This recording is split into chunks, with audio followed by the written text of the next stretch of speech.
Hello, everyone, and welcome all to the beginnings, the humble beginnings. Oh, that was going a bit too much into that one. Episode. It's going to be scuff. It's going to be scuff. Don't worry about it. But anyway, you're throwing me off here now. Yeah, I literally had it then, and now it's gone. It's gone. I'm just winging it. Anyway, welcome to the Silver Foxes Gaming Productions thingamajiggy, whatever we want to call it. But welcome. This has been a long in the making of doing this. We've been chatting, we've been discussing, we've been conjuring, and we've been adventuring, certainly, to come up with a interesting first episode for you all, or at least something that we felt we wanted to begin a journey, at least with you all, about us as people who love games, as your wonderful hosts, and we felt like this was the best way of doing it, and we're going to be talking to you for the next hopefully 2 hours. We'll see how it goes, because you know what we're like. We shall see how it goes.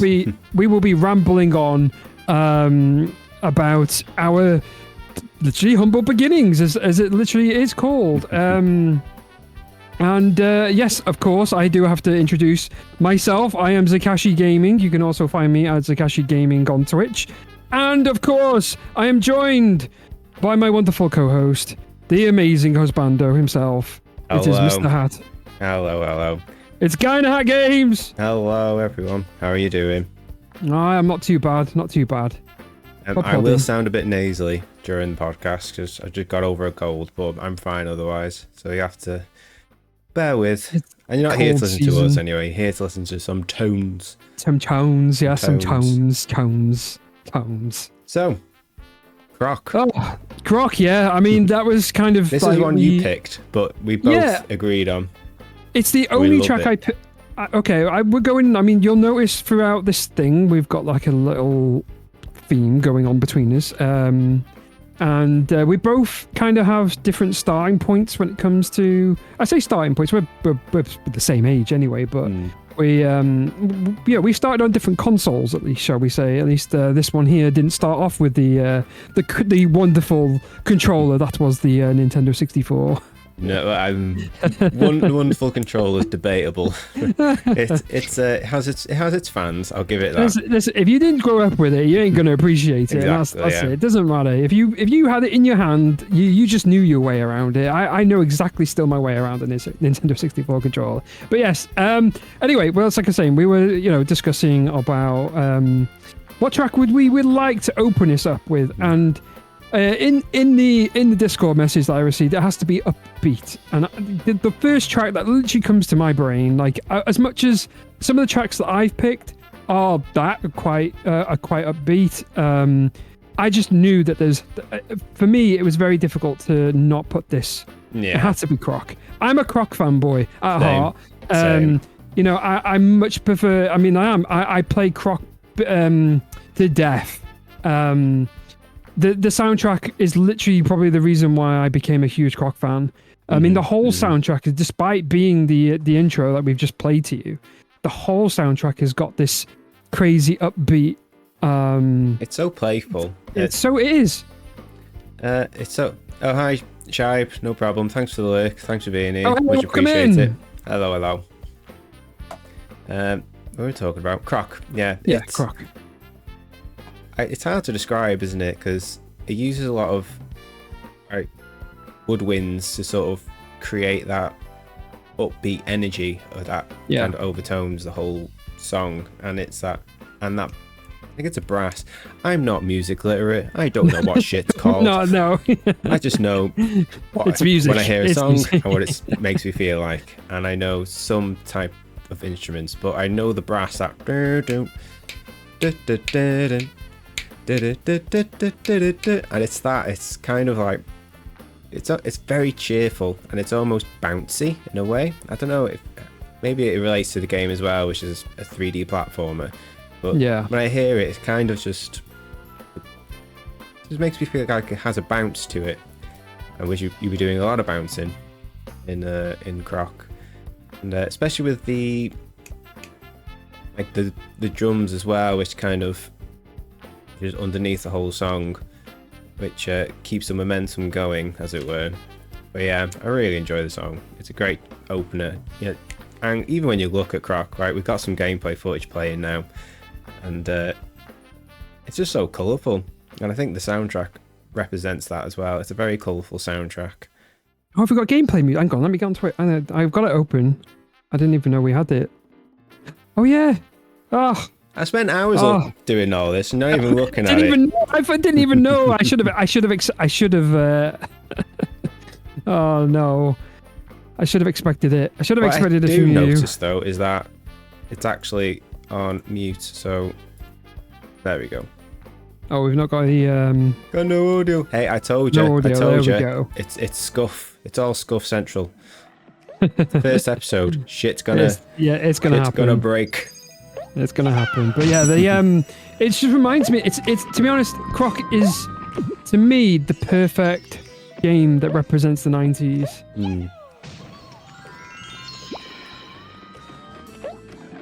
A great game.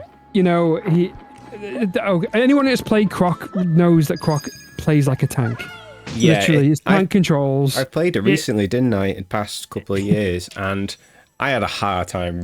I played this when I was a kid, but going back to it wasn't easy. Like the tank controls don't really age very well, especially if you ask someone to go and play these now, it's basically unplayable. They've not aged at all.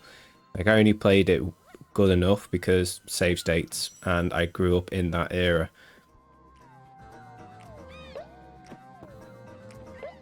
Yeah. Although we did agree we wouldn't talk about the opening too long because we got... No, we didn't. We've gone on for too long like already. 8 tracks to get through, and 2 of those are if we have time, and an hour pace, so it's not going very well. We're still going to be sitting on Croc for like 2 hours. 2 hours just... So, any music episodes we do, we decided that we'll have an opening and closing track, and we wouldn't talk about them too much. They're just to get us going and to finish. We'll be talking more about our selections. So how we've done it is we've each picked 3 tracks each. We'll play Zach's first and then on to me, and then we'll discuss 2 tracks and then move on to the next 2 tracks. And if we've got time towards the end, move on to the last 2 tracks. And then we'll close with a bonus one. And as Zach's mentioned, the theme of the episode, it's about humble beginnings. It's maybe not necessarily our favourite tracks of all time, but our earliest memories of video game music that we've heard in video games, and we've gone, oh, that track, it's something I remember, and I remember it fondly, and it sparked our interest in either video game music or video games, or both. I don't think that's fair to say. Yeah. And the hardest part between the 2 of us, I'm thinking of 3 tracks, between the 2 of us is just picking 3 tracks. Oh god, yeah. There's too many, and if you ask me next week, I'd give you completely different 3, and then a week after probably a completely different 3. And I'm sure you'd feel the same way, Zach. Oh, I do. I certainly do, because even some of the tracks that I've missed off, I've done a we have a couple of honorable mentions at the end, I think. I have a lot of honorable mentions, should I say, mostly from the 64 era for myself, but there's so many. I know that I've pretty much skipped the PlayStation 1 because I say that I haven't skipped it. It's just that I didn't want. I knew that you were the PS1, and I didn't want to just be like, okay, well, I'm just gonna pick a bunch of PS1 games, but I knew that you'd be picking a lot of the same tracks. And the same for me with the N64. I never grew up with the N64, apart from a couple of games I played at a friend's house, and you brought loads of N64 and another one, which I'm very glad you brought, which we'll talk about. So do you want to just get straight into the next 2? Yeah, let's do it, because otherwise we'll just keep talking about Croc, and I'm literally memorized by this Croc, this gameplay. Just going to introduce the next 2, which is... Let me get me notes. So next one, picked by Zach, is the Super Mario 64 main theme, otherwise known as Bob-omb Battlefield. Yep, that's the one. Please correct me if I'm wrong, by Koji Kondo, the legend himself. And my pick would be Green Hill Zone from Sonic the Hedgehog. You all know it. So we're gonna shut us up and play the tracks. It's me, Mario.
And we're live. Go on. And we're back. So, do you want to open up with Mario? Well, honestly, just those two tracks. I'm just in nostalgia heaven. Literally, just listening to those two. Whilst I don't have nostalgia for Mario, I did for Sonic, but I know this track very well. As much as I'm not like the biggest Mario fan, I have much respect for the franchise, and especially Koji Kondo. His music is, I think it's safe to say, he's probably the most prolific video game composer that ever existed. That exists. He's still with us. I think that's fair to say. It's legendary. There's people on this planet that can, create some great music and stuff, but there's people who surpass it. Yeah, way beyond surpass people it. Who was just on a plinth, and that plinth is very small, and there's not many. Yeah, there's not many that can do what this song. Koji Kondo is one of them, or even any track from Mario 64, because it was very difficult. I knew I had to pick a track. I knew I had to. This is probably the game that made me a gamer. Right. Yeah. This was probably it. I played many games prior. They all, again, they're all a blur from a standpoint of the age. It's like I remember them now, like, but if I could go back, if I could try and bottle that emotion that I have for a certain game, what can I bottle that? What could I feel that I felt back then today? And Mega Drive, the SNES, I had them all. I had the Cold Commodores, I had the Atari. They were all there, but certain tracks only dawned on me much later in my life. Yeah. I'm remembering like, oh, I remember that, but it's not like it's something that made me sit down and feel like, as we've both said, oh my God, there is something special. There's something going on right in my body right now, and I don't know how to express it other than I need more of this. I need it injected straight into my blood. I need this, and this game screams it. It's not just the whole gaming experience, because I know we're here to talk about the music, but of course the music is. It's hard. We can't not talk about the game if we're going to talk about the music. It comes, especially if it's our first episode about where we started in video games, and the music is a big part of that, so I think it's important to talk about both. We might as well just talk about it, because we're both going to come at it from a different angle, because you're going to talk about your memories of this playing at that time, whilst I don't have any of that. I can only talk about it from a subjective listening to the track. Like I said, I spent it's the game I probably spent most of my childhood on, trying to find out, like, because a lot of those, some of getting those stars were very difficult, back then, without any walkthroughs or anything like that. But this first, some of them you couldn't get. Isn't there some that glitch out of zone, or were they the coins? There was you could get all 120. You can get all 120. Might have been the coins then that glitched out of zone. Depends on if the game, if you've got the game that's been glitched. I don't know how rare that happens. It's not something I've ever seen myself. In fact, I've never actually even looked into it. I know of them. I know of people who have done runs and they just happen to have. But I think it's if you abuse the glitches in the game. Maybe I'm not too sure if that was a thing back then. I'm sure it was. But this, when you start off the game, you get greeted with the peach letter, and then you have the overall opening of just one of the most memorable openings of a game, where you see a 3D. It's iconic that it that is opening, so when you iconic. See Princess Peach and then the letter. Like, I've not played the game proper, but I've watched it on Twitch streamers and all that, and I am well aware of this entire game's run and a lot of its music. I just hear it in multiple compilations, remixes, just talked amongst with fans. It's like, whilst I wasn't there at that specific time for Nintendo 64 and this game, I do feel like I am a minority in that group, because a majority of people, like, this was like their first exposure to 3D, going from 16 32-bit, and it blew those kids' tiny minds, probably including yours too. And it was mine. It was exactly mine. And not just like chiptune music, but music that it's emulating. I can hear like the brass band. It's like, it's not a real brass band, but I can hear the brass. You know, that that you can hear throughout the entire track, and it's almost like a march.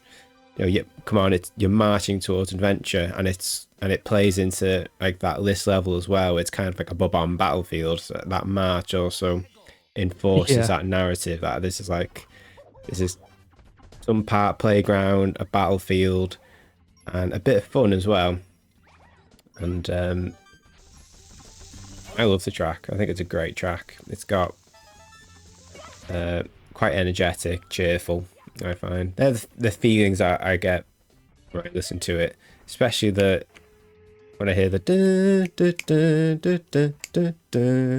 like, it's very hummable, and it's very much an earworm. I really enjoy it.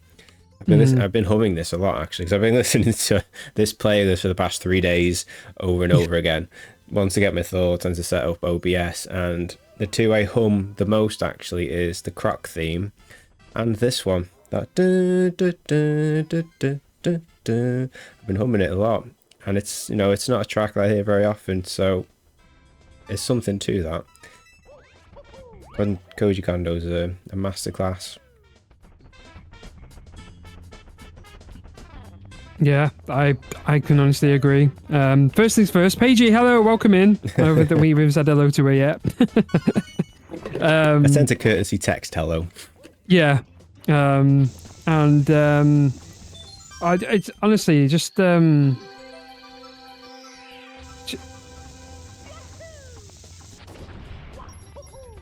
You want to talk a little more on it, or do you want to move on? I should have made some notes. I should have made some notes. Don't worry about it. One time I didn't make any notes, and I should have bloody made some notes. Episode. It's gonna be stuff involved. What I should have done, it's a failing on my part, is told you the structure of my notes, and I'm not even following my own notes. Like, every one I've got, what year it was released, the development, the publisher, and I completely bypassed all of that. Right, so don't even worry about it. Someone's very much prepared, so I'm prepared, you're very much but prepared. I'm not using my notes, and I'm doing it just like you are. So don't even worry about it. So shall we move on to Sonic? Yeah, we'll move on to Sonic. Okay. Yeah, we might as well. There's going to be a lot of stop starts because I need to swap over the overlay stuff. You have to just bear with us, just to give people in the chat something to look at. Yep, Sonic's there. Cool. Now, those who don't know me, my memories are not very sharp at the best of times. I think that's very much fair to say. My memory's not very sharp, and the further back that I go, the worst it gets in terms of remembering things. So, and the things I do remember is very specific to interests that I like. And the very first 2 video games that I could recall ever playing, but I can't remember which one came first, it was on the Sega Mega Drive, and it was Sonic the Hedgehog 1 and 2. I don't know which one came first. I think it was 2, but I could have picked any track from 1 and 2, and it'll take me right back to sitting in the dining room where there's a spare TV with a Mega Drive underneath it, sitting in this like basket chair. It's like a chair made out of wicker basket. I can picture the room had that 80s brown with the floral wallpaper and smoke stained yellow ceilings, and I can remember it vividly, and just playing Sonic 1 and 2 over and over and over again. It wouldn't be Sonic 1 because that came out in 1991, and I would have been maybe 1 or 2. It would have been around the time Sonic 2 came out, but we had both, and just that initial I don't even know what you would call it on a chip tune. That those few beginning notes that it just kind of sets up the game as a whole. Really, that is about speed. Even though when you play it properly, its speed is actually to your detriment. But the song is so it's quite quick and vibrant. Especially with like that drum machine, so you know that kind of like high BPM is going quite fast, as is Sonic is. It kind of relates narratively to that, and I don't know what that instrument's called. I think it's a synth that. You know, everyone knows the track. It's probably mostly all done on a synth. I think it's all done. Like whatever the terminal, whatever the instrument's trying to emulate, I think it's trying to emulate a synth, and I think that's what created the feeling of sort of cheer, but also that it's something different. I did play Disney games around that time, and none of those I could tell you what songs are on those games. I cannot remember. But I can always remember a Sonic track. Every song is a classic. Masato Makamura. I wouldn't say he's on that plinth, but he's made songs that have defined a generation of kids, especially me. Oh, of course. Like this is probably one of the first video game songs I've ever listened to, and if I had the technology at the time, I wish I could add it on a tape, which later in my teenage years I did put it onto tape. And you can't have Sonic really, in fact, the entire series without a great soundtrack. Every game's like that.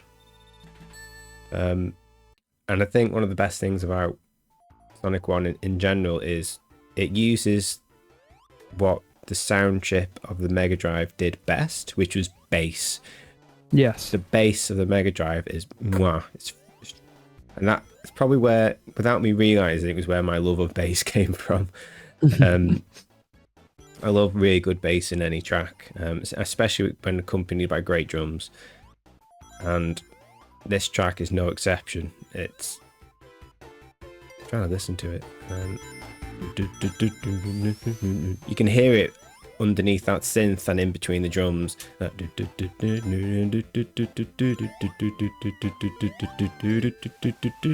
I love it. And that quite steady rhythm just keeps the track flowing quite nicely. It keeps that, again, that forward momentum. You're always going forward, you're going quite fast. Just gives it sort of a nice, steady, almost groovy, smooth bass line. I really enjoy it. And that synth creates the dynamic of the track, and that adds the colour and the vibrancy, just like the level in general.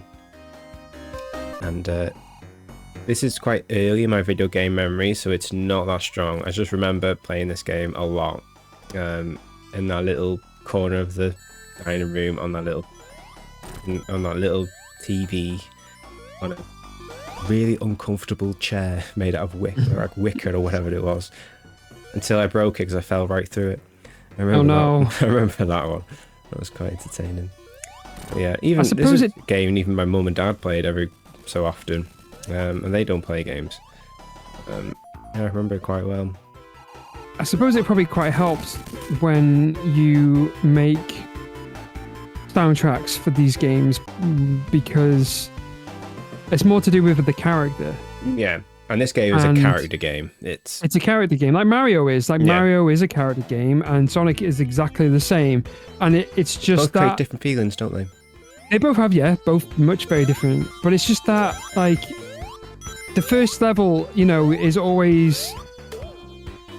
It's the most important, I would say. It's the most important thing that's going to keep you here, isn't it?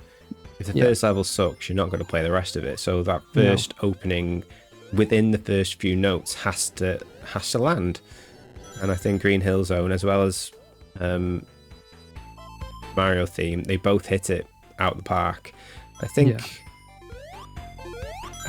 it's really hard for me to talk objectively because my feelings are so intertwined into everything. If I was going to do it objectively, then I would say probably Super Mario 64 succeeded better.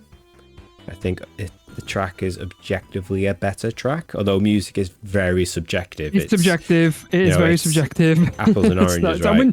I don't know if it's a but. I mean, they're both up there. You know, this is a, you know, this could easily be a track for me to put on this list at some point. You know, I would have could easily be in the top 3 of most anybody's around the time. You know, because this is absolutely another one of those. It's not just.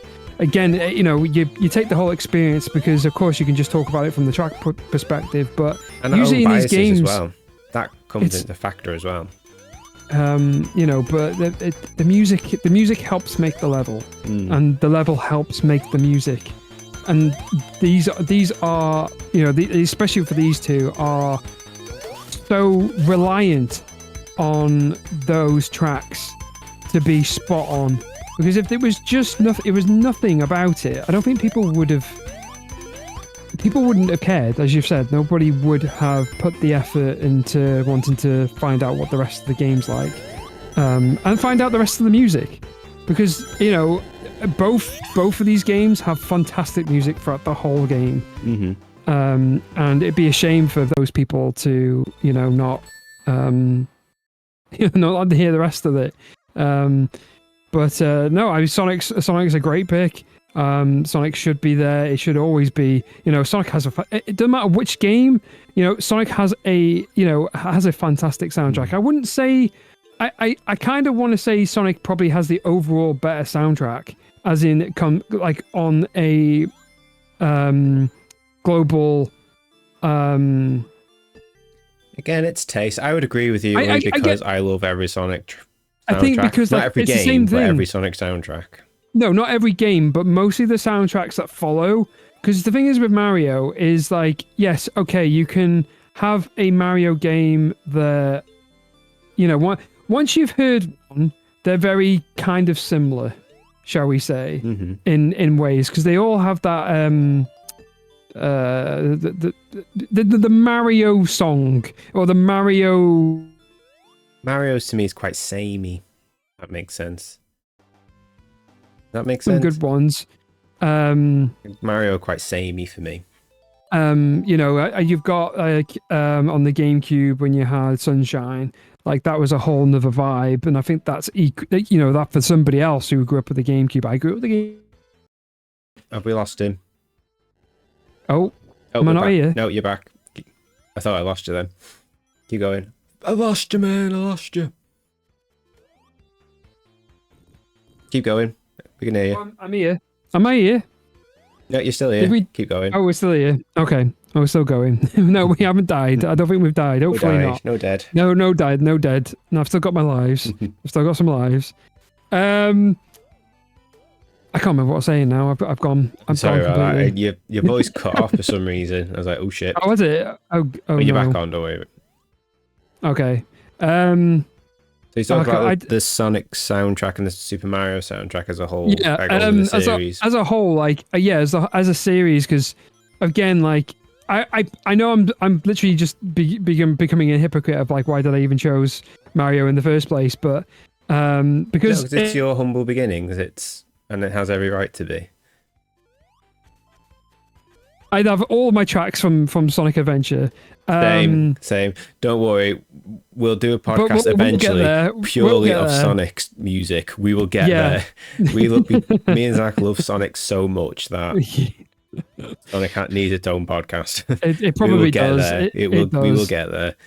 But no, I do think as in general, like it is. Yeah, I do think Sonic, to my taste, I think that's important to say. It's music is probably the most subjective thing of all time, because I can give Sonic tune to somebody else who doesn't play video games at all, and they would go, it just sounds like noise to me.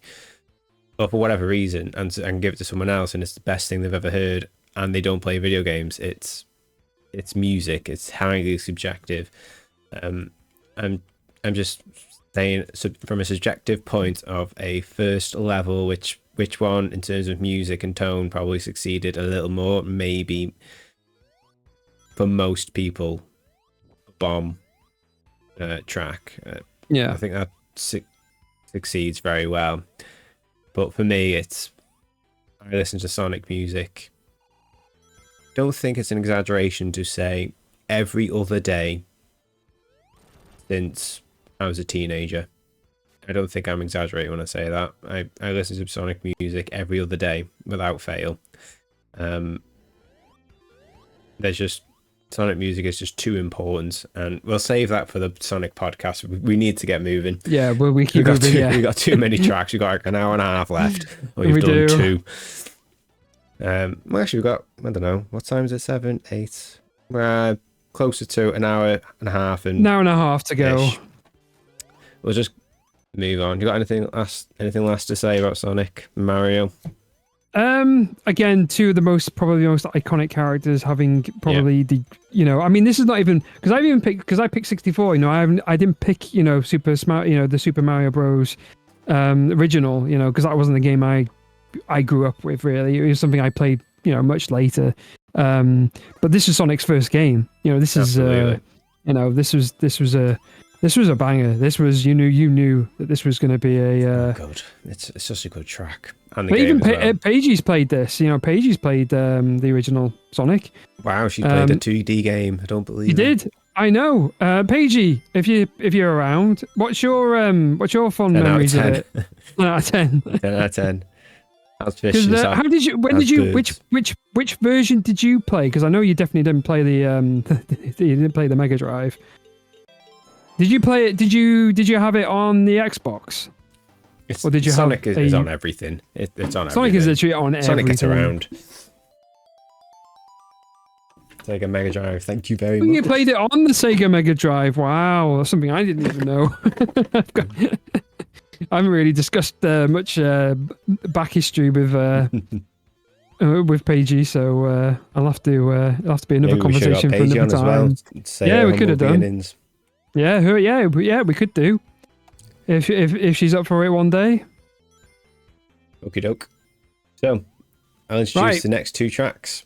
Moving on, these next 2. Koji Kondo. In fact, Koji Kondo is featured 2 times, I think. At least twice. Maybe 3 times. We'll see. So next 2 tracks is Zach's. Do you want to introduce it? It's a Zelda one. Well, it is the Zelda one. I think I could have told. I listen on it. Like, I hope that. Save the talking for the end of the track. I know. The honourable mentions, literally, you could just put every track on here, but my track is is iconic, shall we say? And I hope you all enjoy as much as I have. And the last one, not last one, but my next track doesn't need introduction, but I need to give an introduction. Sax is opening with Hyrule Field from Ocarina of Time, and I'm opening with Bombing Mission from Final Fantasy VII. Enjoy.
So, Zelda.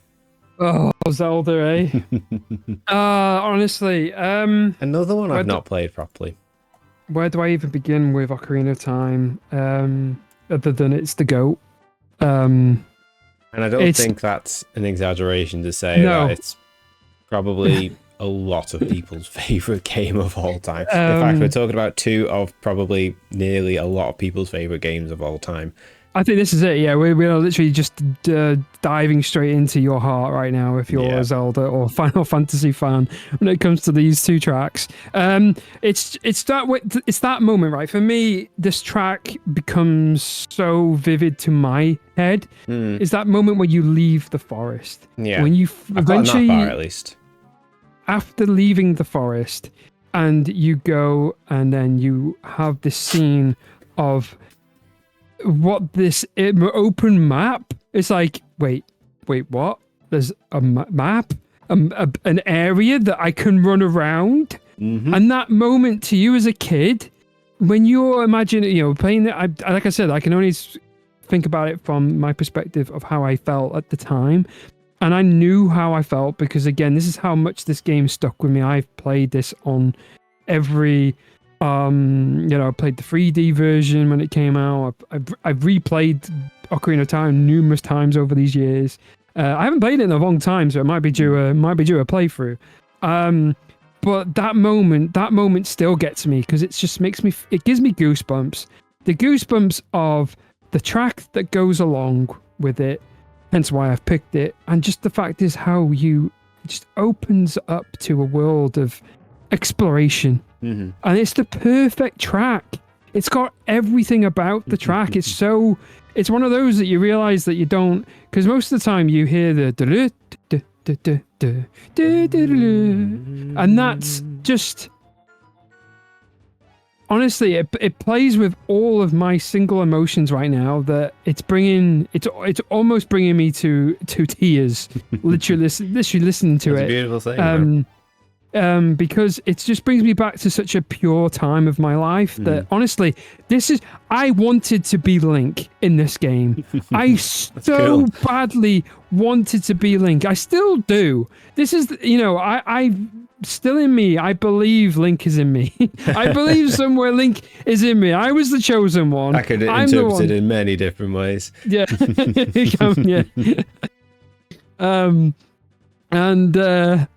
So honestly, this whole experience, and the experience just gets better when obviously you get Epona, and literally just going on a horse and just going around that around that map is just, I was very close, and I said to you it was going to be the horse race, because that is to me, like, I remember that, and it was probably one of the most enjoyable things to do. I say it's a thing because it was just I don't know what the word is. It's hard for me to describe it. It's kind of that.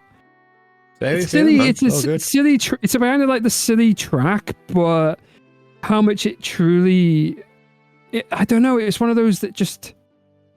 I can't tell you what though. Honestly, every track, any of them, it could have been the forest. It could have been some of the. I love Song of Storms off this album. It could have been any of them, any of the Ocarina tracks itself. Song of Storms.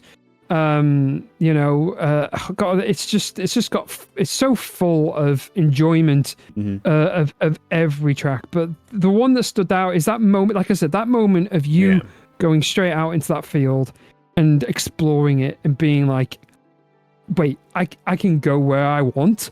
I can go back to where I've just been. It was a lot of people's first experience of open world in 3D, and it probably is. And that's what it was. And that's, again, like, I know Mario 64 kind of had a hub. 64 was a hub, but this wasn't. This was the world was it, and it was the open world experience. Because again, this was my first time playing Zelda. Didn't play any of the old ones. That never got a chance to at that age. So again, this was the beginnings, and I think this is kind of like my expectations going forward. This is what came to me and I was like, this is what I need.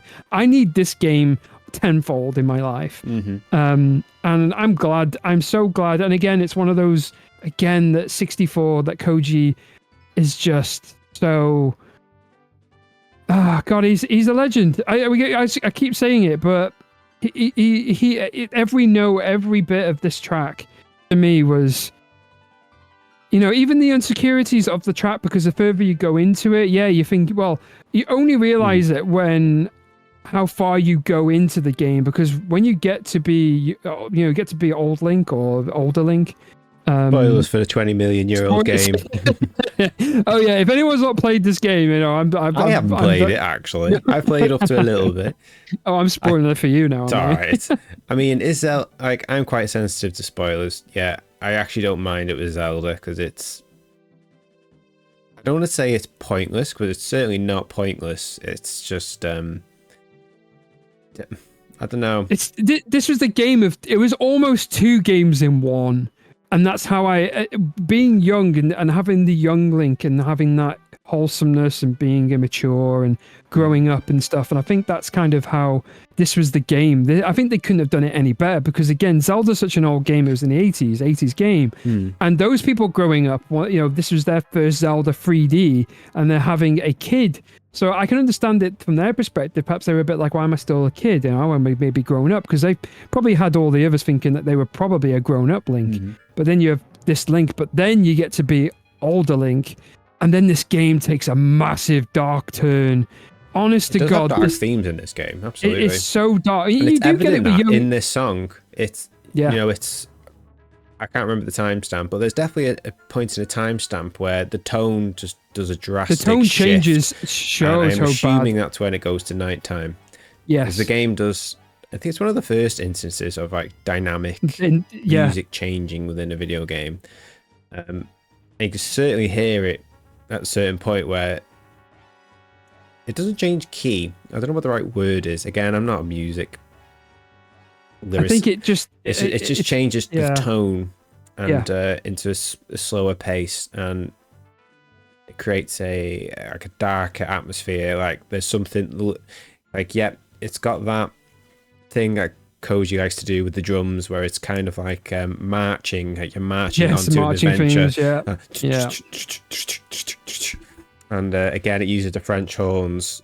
I think of the trumpets, French horns, trumpets, whatever. The trumpets, I don't know if they're the same instrument or they're just with different names, or they're 2 separate instruments. I don't bloody know. I just know it's a horn and a trumpet of some type. And it's that, I'll call it a trumpet. That trumpet that gives it that sort of, I want to say, like noble tone. I think that's it's the right very thing. Like, I agree with that. Noble tone that contributes to like the theme of like feeling heroic. You're a noble hero going on an adventure, and you're marching on, which is evident by the percussion of the drum, the percussions creating that like marching rhythm, and then the orchestral strings creates the color to the track, that vibe, the vibrancy, the sweeping, and the richness, and the epic grandeur, if that's the right word for the song.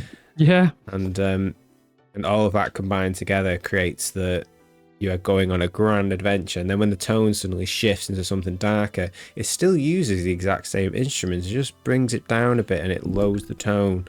And there's something, even though you're going on a grand adventure, there's something dark, there's darkness here that you're about to witness. And that's very evident the more you go into the story of the gameplay, especially when you go into an adult Link. I've not reached that part in the game yet. Zelda Ocarina of Time is one of those, I feel like, as well as Mario 64, to be honest, it's one of those bucket list games. I think it's those 2 games. If you consider yourself a gamer, or at least a gamer who cares about the preservation and history of video games, I think Ocarina of Time and Super Mario 64 are like 2 of, certainly in the top 10, maybe top 20, but I'd say the top 20 games to play before you die. I know there's plenty, 100%. There's loads of games to play before you die, but they're certainly in the top 10 just in terms of influential, changing people's lives, turning young people into creatives, moving forward in video. I listen to a lot of video game news podcasts and up and coming developers who still reference Ocarina of Time, how it meant to them on a personal level. Not just in terms of pacing of the story, characters, gameplay, but in the music too. The dynamic in the music and how the music is just as important in setting the tone and creating the world. It's another colour on the palette. And I don't think the game, that moment when you step out into Hyrule Field, it wouldn't have worked without the correct track to accompany it. And I think this is the best track that anybody could have conceived for that moment. I had that moment with another game, which we'll get to, but I'm so grateful and happy that other people around the world, including you, got to experience that with probably one of the greatest games of all time. It's truly special. It's a great track, a great moment. As you've said, there's not much more else to say with how this track is. Well, it's impacted me throughout the rest of my life, because again, it's just that moment at just taking an experience from where the game puts you into this world of the forest, the Kokiri forest, and then it just like oh no, here you go. Oh here's my the god, rest there's of it. more. There's more, and this is not just it's bigger, and I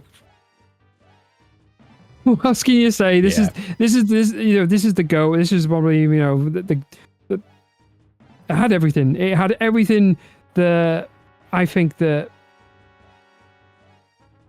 I don't know. I don't know. I'm gonna say something I might regret, but I honestly no. I think this is probably my number one 64 game. It has to be. It's better than, for me. I know I love Mario. I love Mario 64, and I played that more to death than actually this.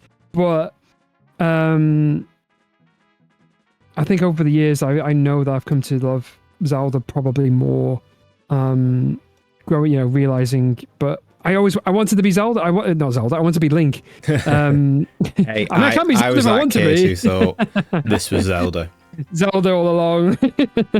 Like when my first Zelda was Game Boy one, Link's Awakening, and I named my character Zelda because I thought the boy was called Zelda. Then you had the realization. I was in that camp.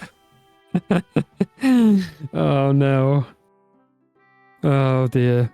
But no, I think we've said all we can with this. I think I've gushed over it. Move on. I think we need to gush about another game, because clearly we need to gush over this one a lot more. How long have you got? Well, so Final Fantasy, Final Fantasy 7, where it all began. For those who might not know, I don't know if it was last year or the year before, me and Zakashi actually did a tier list of Final Fantasy games, didn't we? We did. It took us forever to do. It took us like half a year, if not longer. I think it took us like 8 months because life. Yes. And it does exist. I do have it here. It's just it needs fixing, and I was kind of waiting for the place to upload it. After this podcast, there was going to be a Silver Fox's Rewind channel on YouTube where I'll upload all the VODs, and that's where I'll put the tier list. I'll put it there, minimal editing. You'll listen to it at your own pleasure. And why is there talking? I don't know. Mute it. And it wasn't this year. It was definitely last year, and it was 8 months, I believe. And 7, I think, was the first one where we gave a whole episode to. Was that right? We did. I think it was. Yep. It was definitely the first episode we gave a whole one to. And we didn't give many whole episodes to the other ones. Maybe 16. It was 7, 10, and 16. 7, 10, 16. There you go. And I pretty much said everything I could possibly say about 7 and this track on that podcast. There's nothing really for me to add. Um, it's really hard to formulate how much emotion I feel for this track. It's still a track that I listen to this day very often. Not as often as I probably say I do. Probably a few times a year, and that's kind of how I want to keep it. This is the first in my memory of video game track and video game where I heard this track and something in my tiny brain, I think I was like 7 or 8, maybe 9, where I was turning into a video gamer. It was this track, it was this game, and it was this track that, because up before then I played, right, I think it was like Crash Bandicoot, maybe, I can't remember timescales, but I played Sonic, a lot of the Disney games on Sega Mega Drive. I didn't play anything quite like this one. And it's just that haunting beginning, is that and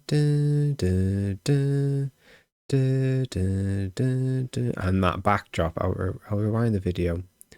It's like this bit here where I was just completely entranced, because you have to think about it in terms of, even like Super Mario and Legend of Zelda, they're quite bombastic to begin with. You know, the big cheery open songs, especially with Crash, where it's all bombastic. Sonic as well, their tracks are very fast paced, it gets you going. And it's the first game where I played, I can remember, where it's just somber. And I was completely hooked by it. And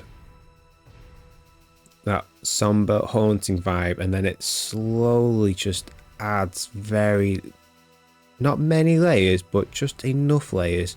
And it incorporates sounds of not only what's of the instruments, but also what's happening in the cutscene, like the footsteps of the people moving past, and the machinery of the city is incorporated subtly into the song, where they kind of almost sound like other instruments.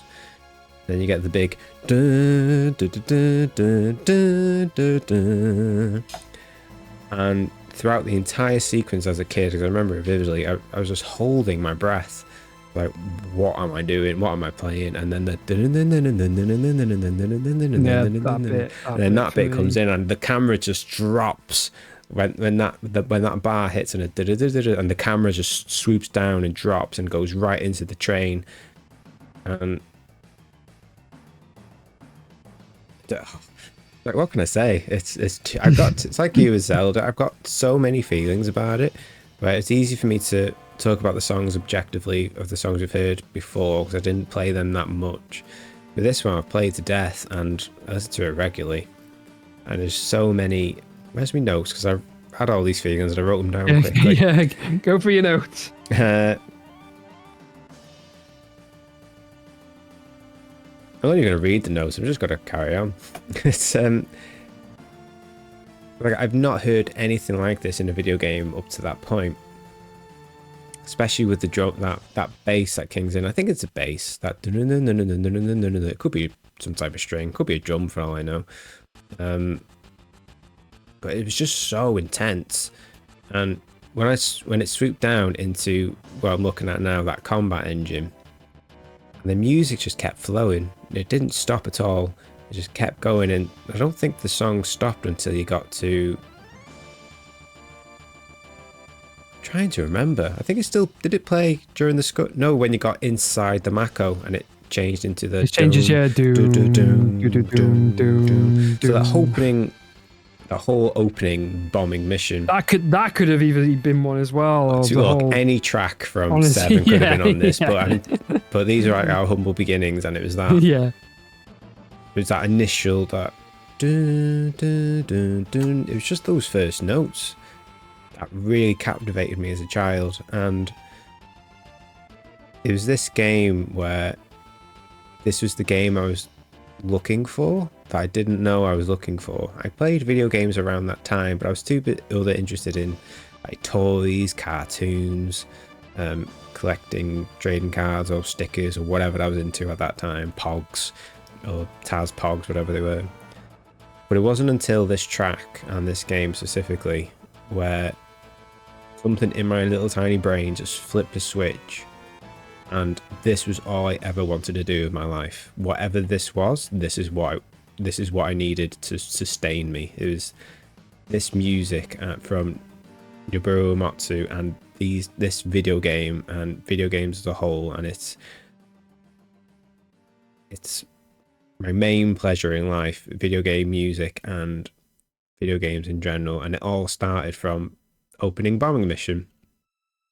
And how can I encapsulate all of that into language? It's really difficult. I know the feelings, I just can't express them into words objectively.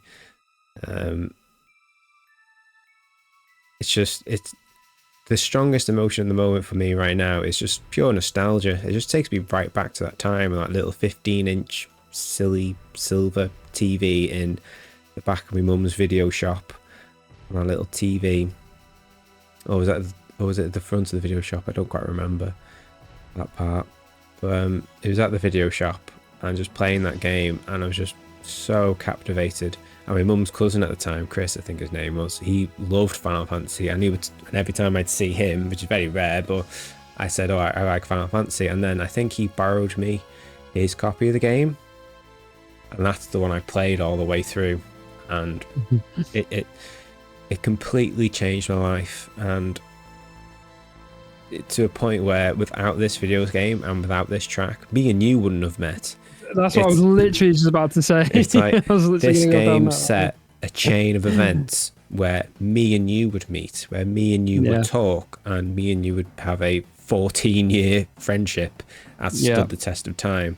And how can you quantify that into words? Like, how grateful and thankful can I be to a piece of music and to a video game that changed my life for the better? I can't even imagine my life without that moment. I can't imagine what that would look like, how that would be.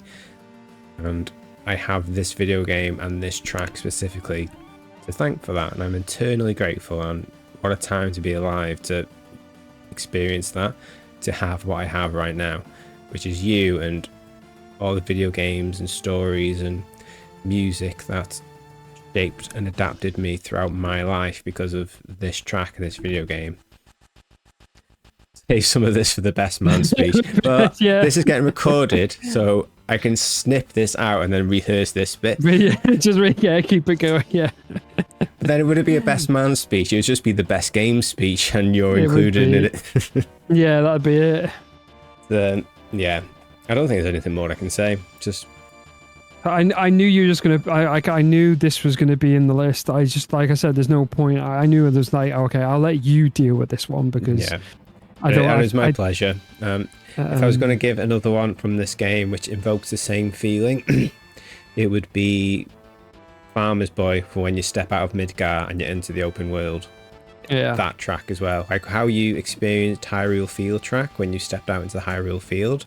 That was my first time in this game too, when I stepped out of Midgar and was like, oh, this was absolutely tiny what we just experienced. We've got a whole world to explore. And it's that Farmer's Boy like open world theme that comes in as well. Yeah. I'm running out of breath. Oh, so take a drink. I'm going to need a minute. Well, we're going to take a pee break anyway after this, and then we'll go on to our... I think it's our last block. Actually, I'm surprised how much we're flying through these. How many tracks have we got? Two more left, and then we got five tracks. 4 tracks and a bonus. Our ending tracks. We're flying through these, so might do okay. Might be alright. Might do the bonus ones. So yeah, nothing more for me to say about this game. So do you want to add anything to it? I mean, again, as I said, we played this. All those years ago. We've 1997. It's just, again, that track, as I said, for me, the bit that when it drops and then goes to the train. Yeah. That's, to me, I know the whole our first experience of the drop. The drop, yeah. It's such a... It's an experience that, again, unless you were born in the 90s, you were there at that time, you're not any of these games, of course, like everybody's in that, if you're not with it, you're not going to understand it. But that it just captures all of that, and it's you don't realize that how much a soundtrack. I'll keep saying it because it's the truth. You don't realize how much it will affect you until you get older. Till you get older. Till you get older, and this is hard. It's very difficult to do this, as we mentioned on our. I don't know. I mean, there's lots of people who go and do this for a living, and we're only following footsteps. But I'm sure it's probably very similar to those, because again, we are talking about games that impacted us as a child, and only then you know our real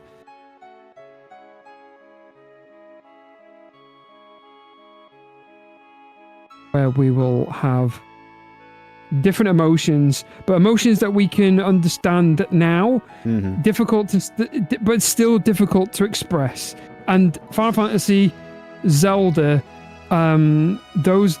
these are the games that honestly no words on this planet Earth could describe those emotions to anybody right now, because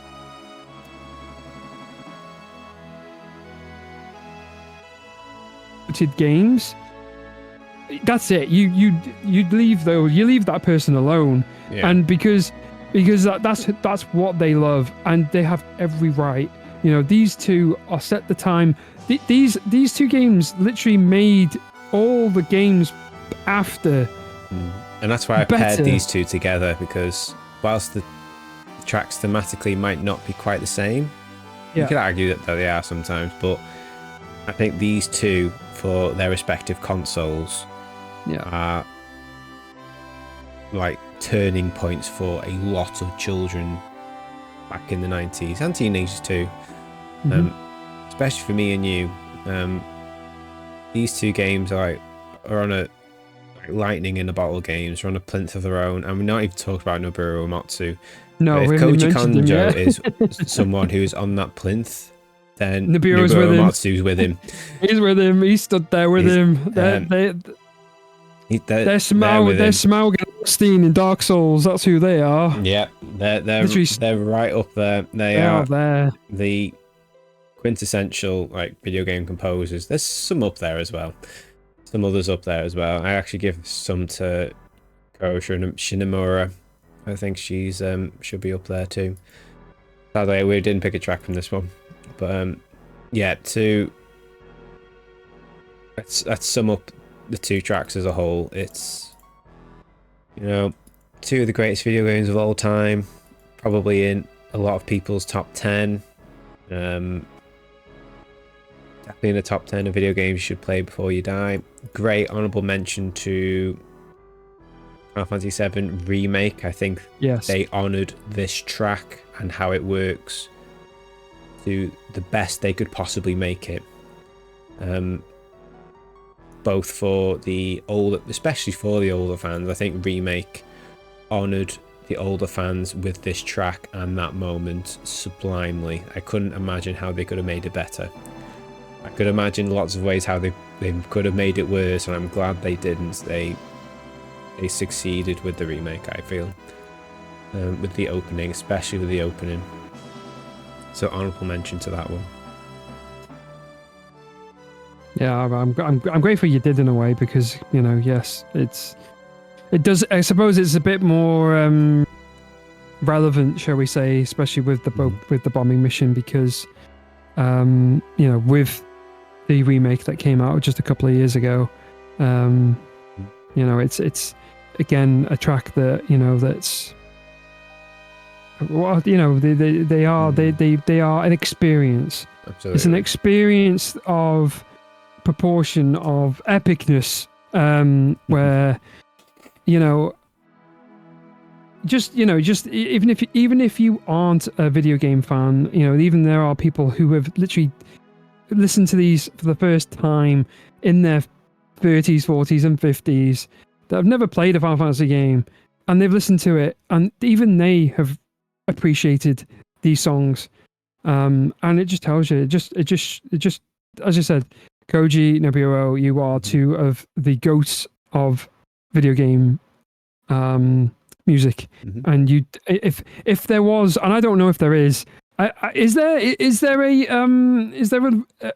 like a Hall of Fame? I don't believe Is there a so. Hall of Fame? I don't believe so. If it is, it's just going to be someone's biased list. So, like our list is completely biased. It might be. Doesn't It matter. might be. But tell you what, if the Silver Foxes ever become big, I tell you what, we should do. We should definitely absolutely do the a Hall of Fame. A Hall of Fame. Just do it on my front garden patio. Just take off a patio and just write someone's name on it, and then just cement it on. Yeah. There we go. Right, we need to crack on because we're running out of time. So I need a pee. So we're going to go on a break. It's a pee break. Everyone, stretch, go for a pee, drink lots of water because it's fecking hot. It is hot. It is hot. So go drink, go pee. Don't drink your pee. No, don't do that one. No, Jesus, and then pee all the other way around. Do what you need to do. Back. Yeah, you're back. Me and Paige were just talking about both of us being ill. It's weird how we got ill at the same time, and we don't know what. It's really weird. I was doing my nan's garden, and something bit me on my leg. Talking lurgy. And then the next day, I was just felt like shit. But I got phlegmy, but it's more in the chest and the head. But now it's moved up to my head, but it's not like a head cold. I don't know what it is. But I'm not dying. But that's all good. No, it's good. I'm not dying. Right. Next track. Next tracks. We have I was going to say another Koji Kondo, but it's not another Koji Kondo. We are opening with our second to last block, possibly, depending on how long we natter for, with Road to Viridian from Pallet Town, or Route B, or is it Route 1? I think it's Route 1. Route 1. Either of those tracks is acceptable. From Pokemon Red, Blue, Yellow for the Game Boy, 1998. Game Freak, developed by Game Freak, published by Nintendo, and the composer is Junichi Masudu. And following to a completely different track is the First Floor Mansion from Resident Evil 1. It's selected by myself. From 1996, developed by Capcom, published by Capcom, multiple composers, Makoto Tomozawa, Koichi Hirogi, Masami Ueda. Apologies for any mispronunciations. I can't speak Japanese, clearly. Just going to go straight into it. I'm going to mute us and enjoy the tracks. Enjoy.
back. So two short tracks, which is great actually. It's just literally just done. In fact, with the Pokemon one, it ended so quickly. By the time I finished getting the video up and the pictures, I had to do it again for Resident Evil because I have to do them manually to get the video and the thingy. I have to do it dead quick, but never mind. So we could have picked two on different scale tracks there at the same time. Going back to each other. We literally couldn't pick two opposite ends of the scale, and these are the two odd one outs. So actually, no, Resident Evil is the odd one out of all the tracks we picked. It's oh, that works. The auto message, great. God, that works. Yep. So you brought today's Pokemon track, which I am so thankful you brought, because I really wanted to include something from this game, because it's really hard to tell someone, to describe to somebody who wasn't there at the first craze of Pokemon. I know.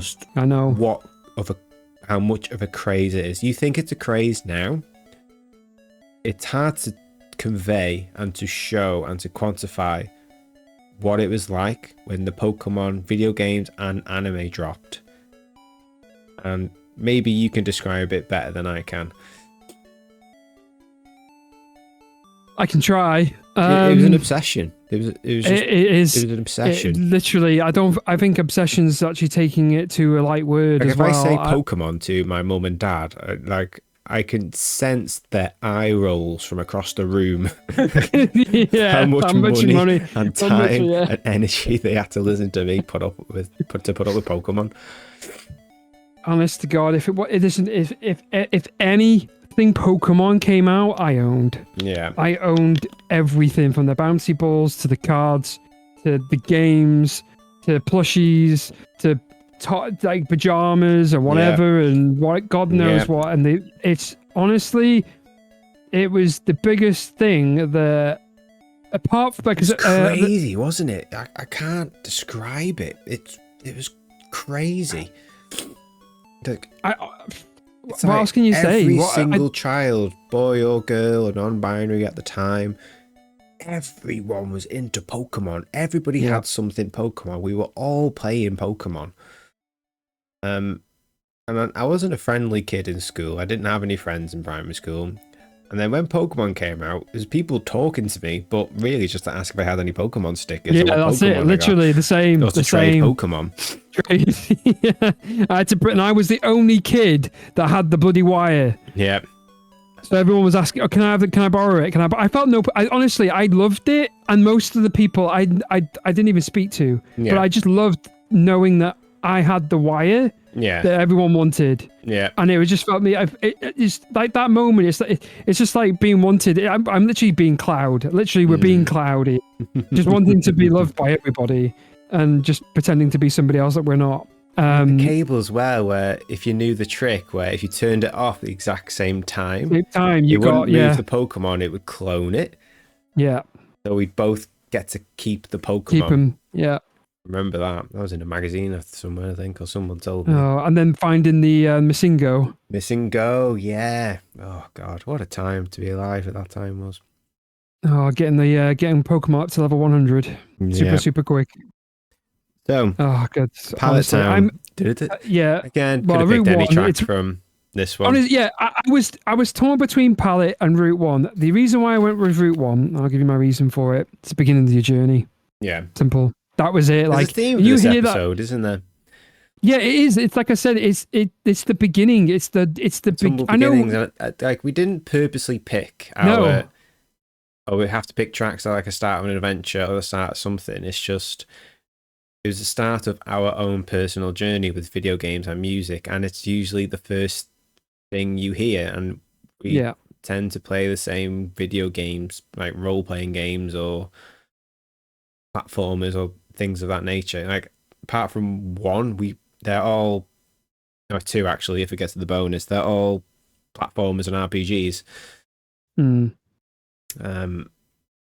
heavy Nintendo. And they all share the same vibe of starting adventure. And this one encapsulates that, and it's hard for me to talk about it. This one again objectively, you know, because it's just 3 beats. It's just 3 noises, and there's another low pulsing drone, which I imagine trying to emulate the bass, I think. Kind of like, and that really bright, the bright melody, that like the main melody of the track. It that, you know, that sort of, it's happy. It's bright, and it's catchy, and it's happy, and it's cheerful, and it's quite welcoming. And you play as a child in the game, and we were kids when we played the game, and it's all about collecting these cute little monsters, and then animal abusing other little cute monsters, and then forcing them into cute animal slavery. And the only correct way to do it, by the way. And yeah, and it's just, the thing is with me, with my memory about this game, it's more about everything surrounding the game rather than the game itself, if that makes sense. When I hear a Pokemon track, I'm taken back to my time when I was in school and the whole craze around it, and being obsessed with this Pokemon sticker book, and I had Pokemon bed sheets, and I wanted to collect every single Pokemon, and then I forced my mum to buy me not just red but blue, and then eventually yellow. And you know, my mum and dad, they were both broke, so how they managed to afford it, I don't know. But I got them and I played them, and I played it in school. I played it in my mum's video shop, where all my favorite memories are. I was obsessed with this game. I just played it over and over and over again, and it's so hummable. Every kid bloody knew the track. Right? If I ever went to a school reunion, which I probably never would, but if I went to a school reunion from people I knew from my childhood, and I started going, most of them would probably know it. It's so iconic if you grew up around that time frame. And in a way, I'm kind of glad Pokemon's still going. I know it's getting out of hand now, but I don't want to say out of hand. It's, you know, new kids are coming into creation, and they're falling in love with Pokemon just how we did at that time. And I feel incredibly fortunate and grateful that we were there at the beginning. Yeah, like we were at the there. beginnings. We were at the perfect age. We were at the perfect time to experience Pokemon from the get-go. And it was so magical. And you know, sometimes I don't know what the right word is. Like, sometimes I wished I was born in the 70s so I could experience childhood in the 80s. So I always thought, because 80s media is quite cool, but I'm actually quite grateful I was born at the time I was, the tail end of the 80s, so I got to experience the 90s, because the 90s was phenomenal, and nothing quite encapsulates the 90s video gaming for me, or craze, quite like Pokemon. I couldn't agree more. I couldn't agree more with that. It's one of those, again, like, because again, Pokemon is especially I'm pretty much all of the games, because anything from Red and Blue upwards to pretty much now, it's Pokemon games are predominantly music based. Yeah. There isn't voice acting in Pokemon games. True. There isn't hardly anything other than what you hear. And for me, it's one of those that you just have I think you just remember the music more. And that, for me, was always going to be, I was always going to do a Pokemon game. If in this list, it's just, again, as I've mentioned, it's that journey, it's the beginning bit, it's the chirp tune of, well, just of a, little do you know what you're going to experience. And like, the games themselves came out during a time when I think they couldn't have picked a better time to have done it. Yeah, absolutely. I think, honestly, it was like, this was it. And they make damn games, and it's instant. no, honestly, it was. I don't know if it was that easy to get hold of. I don't know. I've never actually looked back at actually seeing if this game was a sellout, if this was like very difficult to get hold of, or if they actually pumped that many games in general. Because today, if you find these games, they're worth a fortune. I mean, you're not wrong. You're not wrong. It's I wish that. I wish I kept mine, but I didn't. This is another thing that I guess, despite my loving memory of what Pokemon is, I also have that harsh reality of how much money I've lost by not keeping boxes, by throwing away my Game Boys, my Game Boy boxes, make my me sleep color at night. boxes. I always say it's what I wanted or didn't want at the time. So at the time, I can relate to you in that way. I had sick. It just something makes me like, so sick. no exaggeration, over 100 complete in-box with manual Game Boy, Game Boy Color, Game Boy Advance games. I had every single Pokemon, all the Mega Man Battle Networks, a lot of the Mega Mans, every single Castlevania, a few Marios.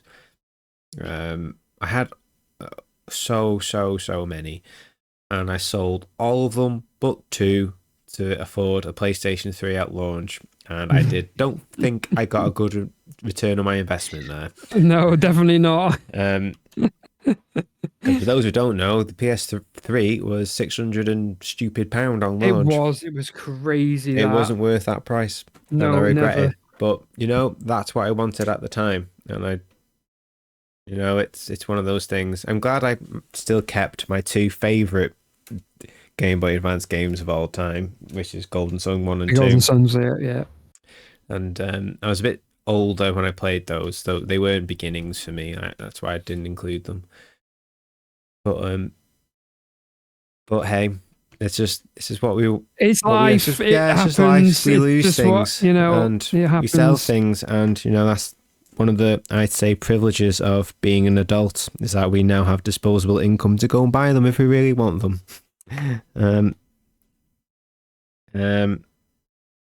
But yeah, it's just hearing any Pokemon Red, Blue, they just take me right back to that time. Because I could have, I was thinking, I was like, because I played these, but I played, as I've said, and I'll say it again for those that don't know, I played Yellow. Yellow was the first Pokemon game I played. I didn't play Red or Blue, but I got those much later. But Yellow was it. I like I said, I never really spoke to Mum about it. I think maybe that might have been the reason why she couldn't get hold of them. I wish I knew. I wish I could go back in time to find out how bad these games were like to get from shops. I wonder if it was instant sellouts and they had to wait months on end for, and I know that's why they made Yellow, due to the love. And at the time, I think the anime was big. Did it come out during the anime or was it just before it? I don't know. From memory.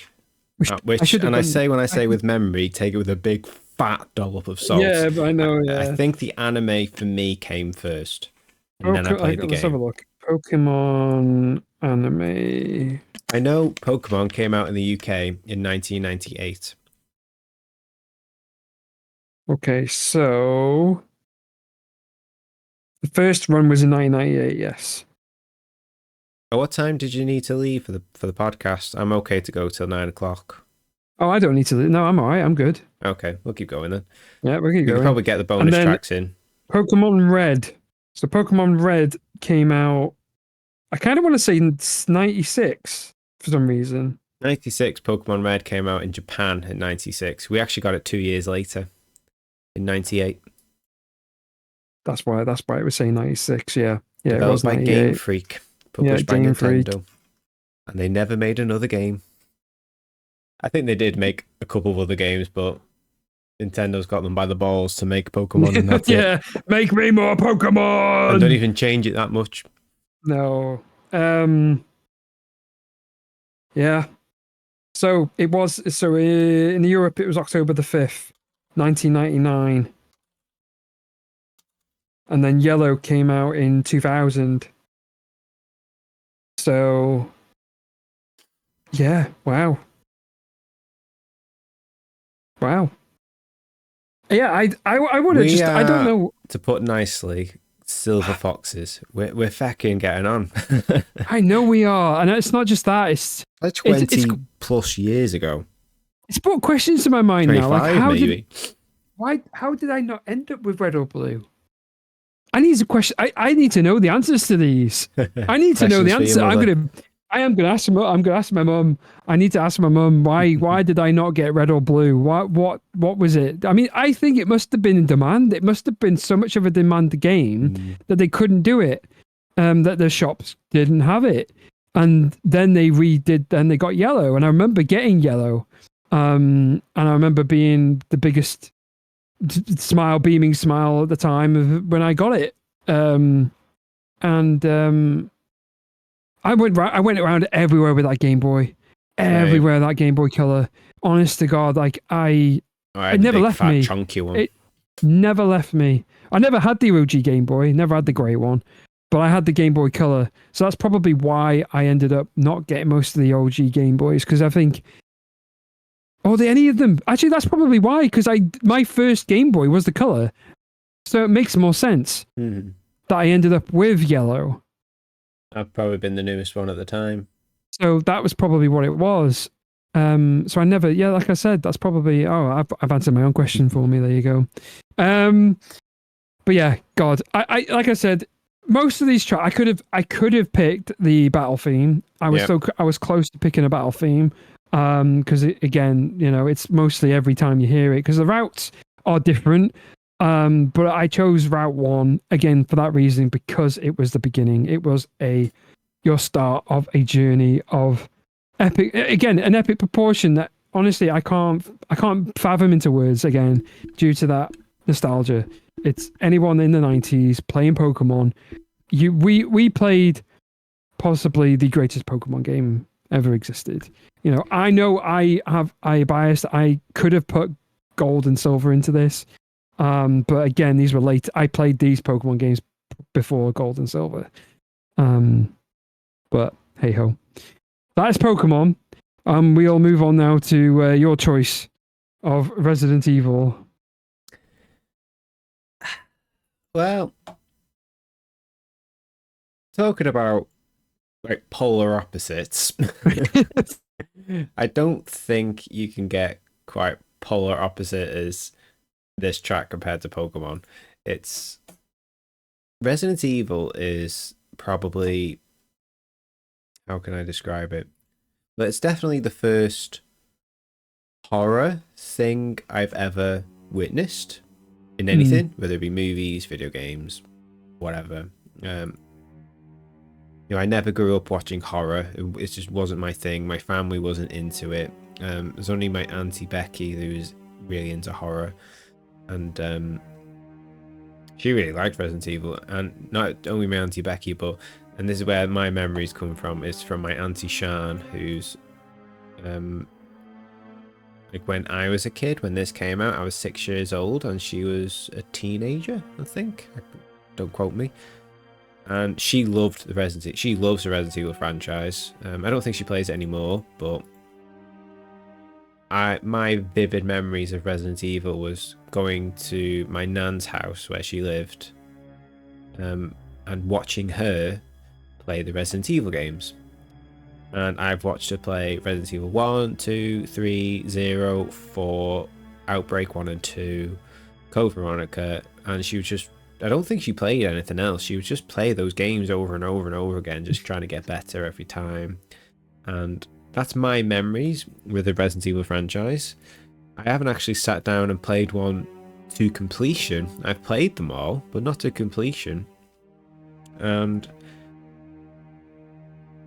I remember someone came to my house, it's like someone in my age at school, and he loved Resident Evil. I think his name is Michael. And he came over with Resident Evil, and it was the first time I actually watched Resident Evil ever. And I watched it, he played it, and I was a bit, even with him in the room in broad daylight, I was quite spooked. I remember being spooked by it. Again, in the same dining room, that little TV and the PlayStation, and that the whole opening of the game, there's no music really. It's just your footsteps. And that Yeah. ticking of the clock in the dining room, that, and you don't really hear music for ages. Not until you bump back into, well, you go back into the entrance and you realise your team members aren't there, and you get, I think it's Wesker's gone or something like that. And then you hear that, Yeah.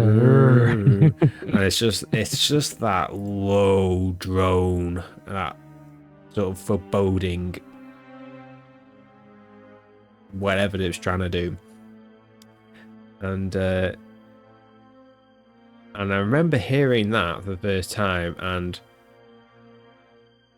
it was the first experience I can remember feeling like, I don't know if it's fear. I don't know what it was. I can vividly remember it, but I wasn't comfortable.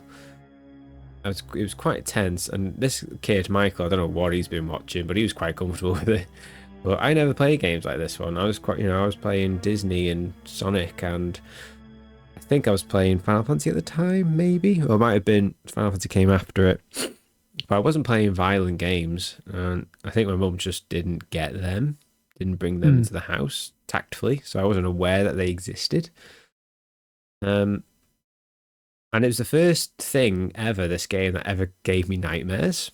I remember having quite a vivid bad dream about this one, and telling my mum about it, and then I shouldn't have told her, because that means no horror game ever came into my house ever. Not one. And she became very selective with what I played, and what I played or what I didn't play. Okay, Paige, no problem. But whenever I went to my nan's house, Shan would play Resident Evil, and she didn't care, so I'd go in her room and I'd watch her play it. And it was one of those game series, even now, that I just love watching. I love watching people play Resident Evil. Like, me, I'm obsessed with watching people on Twitch. You do. And my most watched games on Twitch is Resident Evil. I watch a Resident Evil streamer every single day, and that's broken up by the odd Final Fantasy streamer, especially in the evenings. There's a Final Fantasy streamer I like to watch, James Lee 85. I would highly recommend. And my favourite Resident Evil streamer is Snooky Shogun, a fellow Welshie, and he does no save, no damage. He plays a lot of the Resident Evils back to back without trying to get hits or save. And I love watching it. I love just watching these games. I like comfort watching games now for me. And I would love to do a Resident Evil marathon. I might do that before the Final Fantasy one, just to break me in. But not every single Resident Evil game, just the classics like 1, 2, 3, Code Veronica. Just those classics.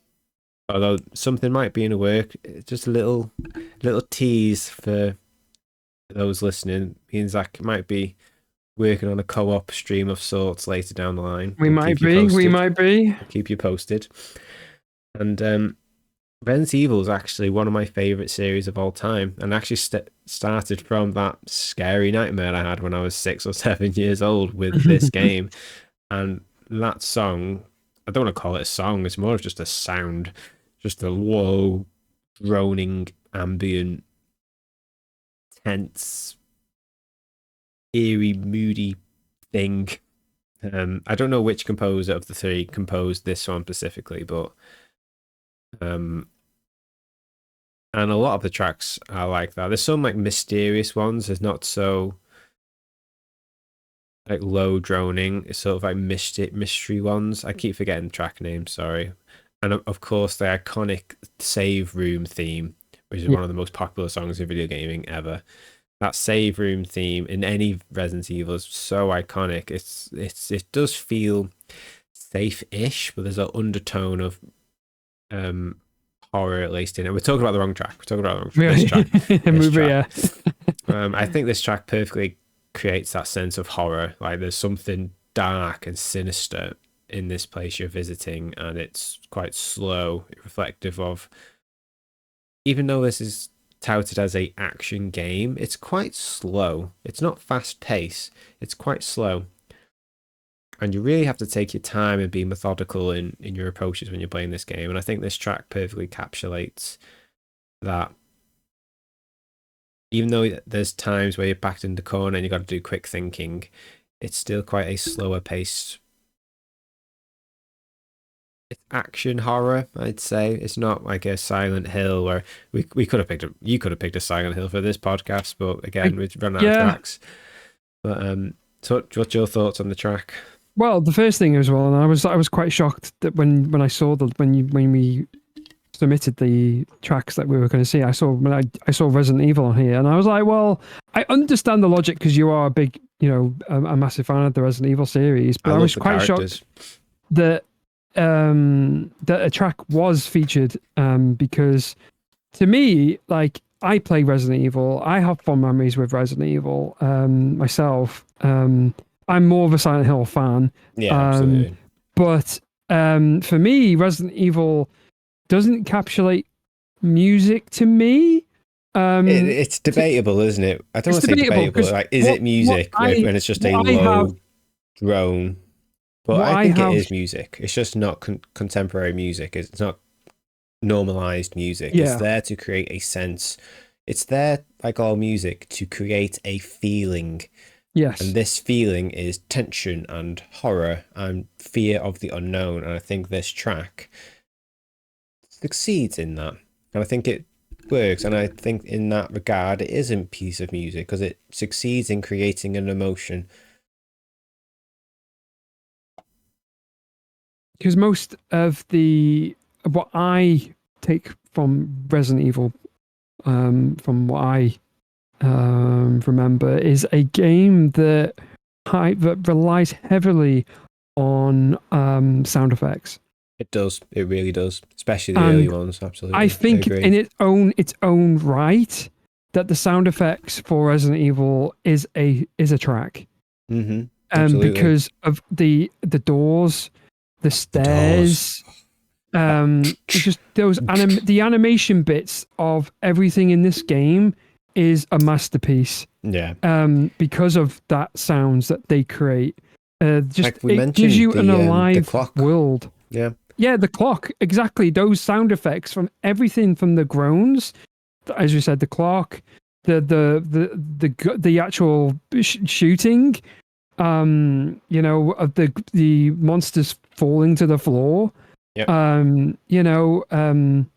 It is such a that in its own, I would happily, and I would understand it if that was someone's soundtrack, because that is a soundtrack in its own right of what Resident Evil is.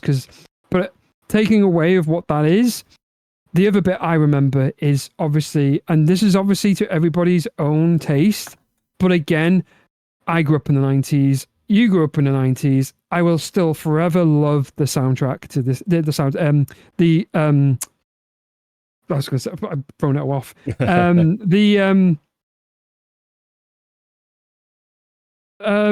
I've gone blank. I can't even think of it. What have I got?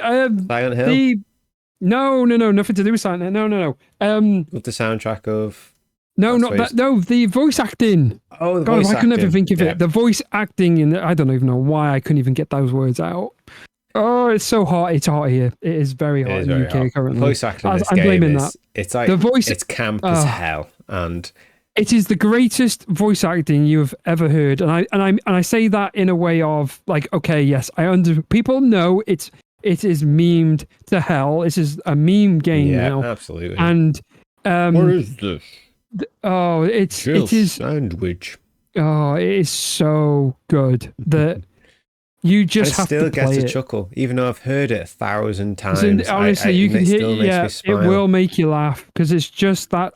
And just and most iconic Resident Evil Diary has just been on now, that Itchy Tasty. The most iconic text ever written in Resident Evil, the whole Itchy Tasty. Big shout out to that fan-made film that was on YouTube. I think it's called Itchy Tasty. I can't remember what it was called. But someone made a fan film all about that diary. And they got one of the actors who featured in the opening of this game in that movie. All right, okay. It's only a short film, it's only like 10 minutes, but actually really good, actually. I'll link it to you. I'll find it now definitely. As you're talking. Yeah, definitely. But yeah, like the voice acting to the sound effects. I don't know, it's just that the game is well, kind of the word to describe right now. Keeper's Diary, it's called. It stood the test of time because, Absolutely. to me, despite what Actually, people's, I disagree with you a little bit. I don't think anybody who is into modern gaming or is quite young can go back and play this comfortably. I personally believe it's aged poorly. I think you can only play this game going back if you were of that era. Again, especially with the understand the camera angles, and that was something that this game made very famous, very famous for it. The over the just stuck camera angles. But that brought the game up. That's the reason why this game did really well. But I don't know. I know I have that. And it's everyone's thing. It's their own thing. But I think it's just because I have that taste in myself that I believe that this game is very much something that I know I could go back to playing. I could easily go back to playing OG Resident Evil. Because could me and you go back and play, say, an Atari 2600 game easily? But that's the thing, because again, those games were different. Even exactly for my point. That's exactly. I only disagree with you in the sense that it's easy to go back to in terms of age bracket. I think people of the current generation now, I don't know, boomer, zoomer, millennials, whatever, like Paige's age group. She's only a generation younger than us by one, I believe.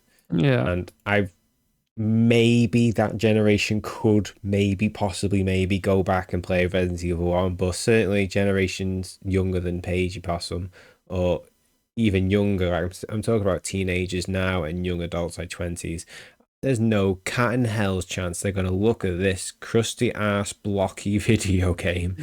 And I say that about every video game in this list. As much as I love them and I'm of that era, I can't see anybody going back playing these games. They've aged poorly, in my opinion. They've aged poorly, and unless you consider yourself a video game historian or a developer, or you are in the niche of liking retro video games, these are hard games to go back to watch and to play. Maybe watch a streamer. I'd say by all means go on Twitch, watch a streamer play these games so you don't have to.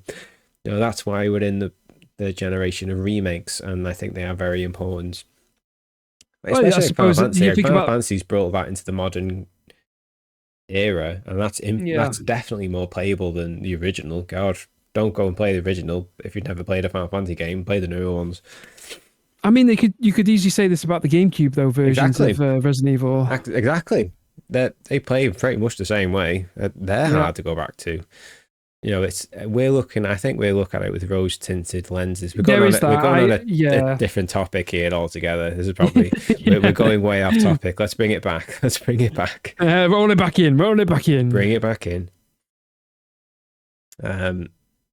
So yeah, I love this track more for the memory, because I love the series, especially the classics, and mostly my memories of me and my Auntie Shan, where I would go and see her in her room as a teenager, watch and play these games. And even as I grew older into a teenager and Resident Evil 4 and Outbreak came out and she had her own home, instead of walking home, I would call into her house and she would make me food and I'd watch her play Resident Evil 4. I have those memories. So even as a young kid, I enjoyed watching other people play video games. And it was always Resident Evil. And I have those fond memories. And I have this game to thank for that. One, to thank for that kid, Michael, bringing it to my house and scaring the shit out of me with this game. And once I've gotten over that fear, my Auntie Shan for continuing to play these games so I can enjoy them off the side. And I would love to sit down one day and actually stream these games back to back so I can actually... Because I feel like these have been on my backlog for all my life and I've not got around to them. But it'll happen one day, sure. Maybe before the Final Fantasy Marathon. I'll do a short Resident Evil 1, 2, 3 Code Veronica stream. Who knows? Yeah, the OGs, the classics. So I think we've got time to do the last two in our block, our bonus tracks. We've got time, I think. Do you want to carry on with the next two? If we're quick? We could do these two. We can do them quick, and then we'll move on to some honorable mentions, and then we'll call it. Yeah. Yeah, cool.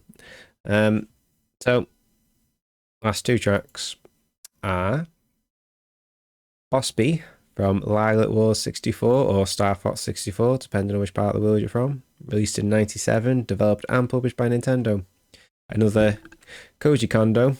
Yeah. And a Hajime oh god, really apologise in advance. You butchered that one. Wakai, really sorry, I can't pronounce shit. And another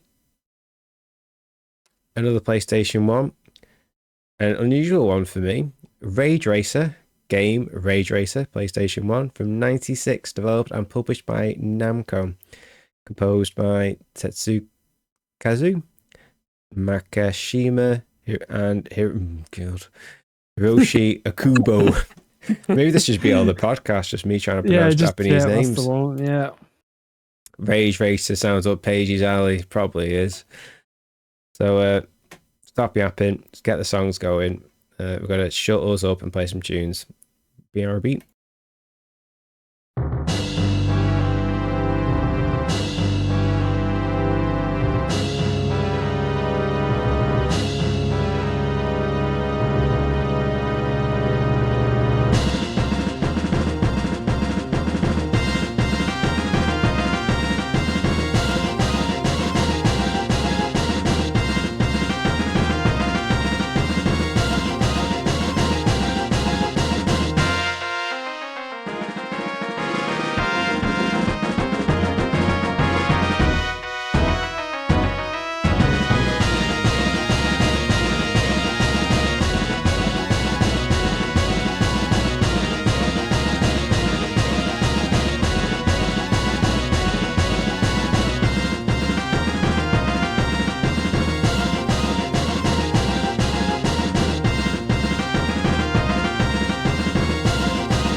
And we're back.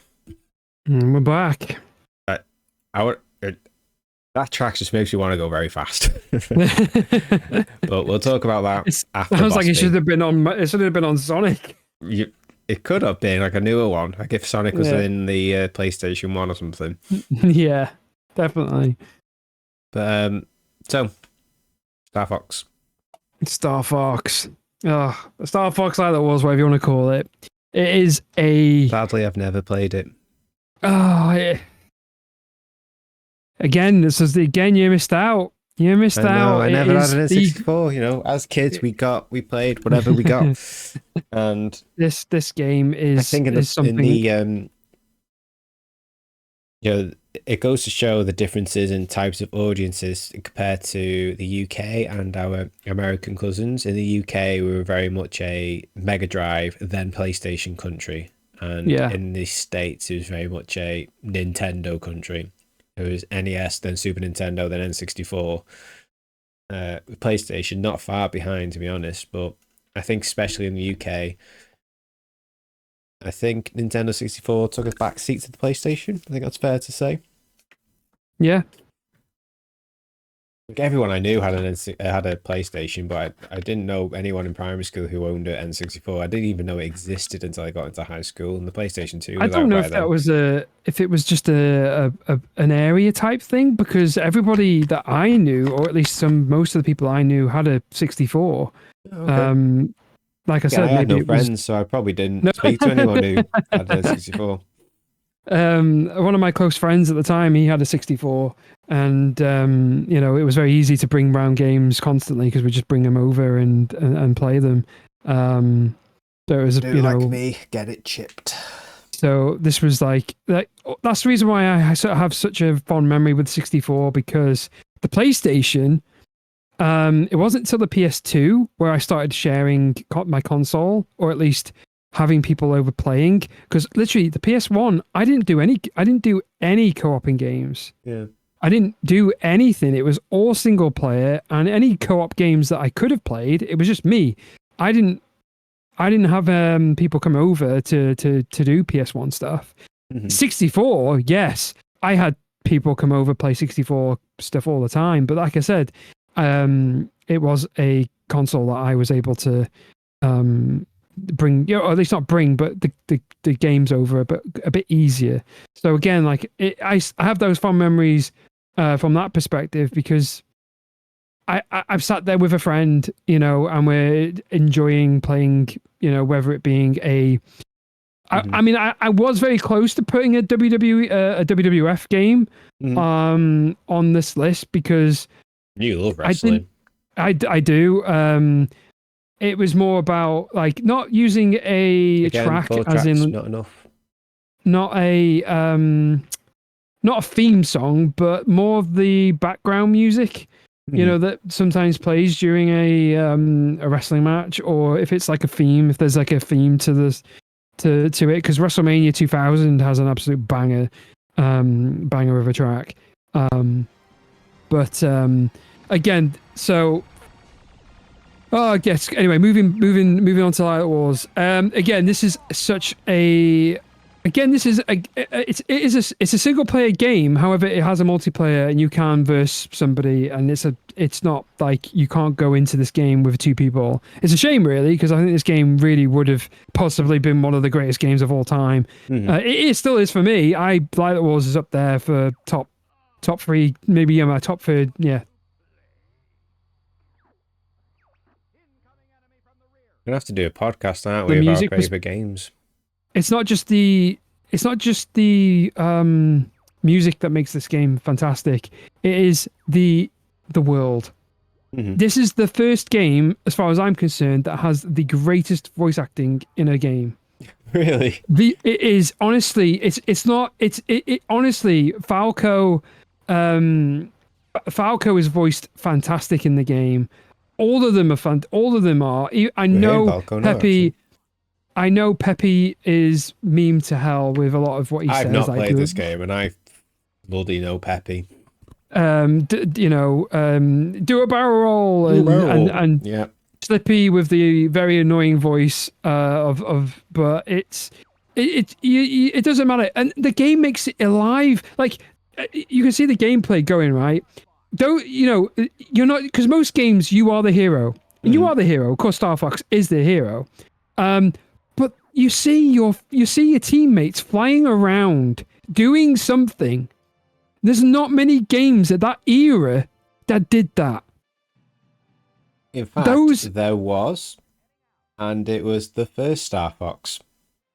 Well, that's what I mean. Like it is Star Fox. That's what I meant. There's not many games that did that. True. Well, and there again, wasn't I didn't many of this genre, was there? It was only no. What is it? One in in the arcades with the Top Gun looking one. What was it? Sega made it. Same guys that made Outrun. Do you remember what it was? Oh, it's gonna bug me now. The Dragoon had one, and that was on the game the, very much like Star Fox, but not Star Fox. Where anyway, Star Wars did it. The point was, there's not many games of this genre that did this.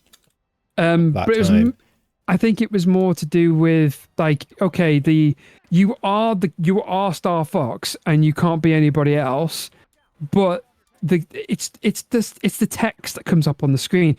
This literally is. I mean, you know where they got all these ideas from. It is from Star Wars. This is all Star Wars crazed, and at the time, Afterburner, yeah, of course, but the Afterburner.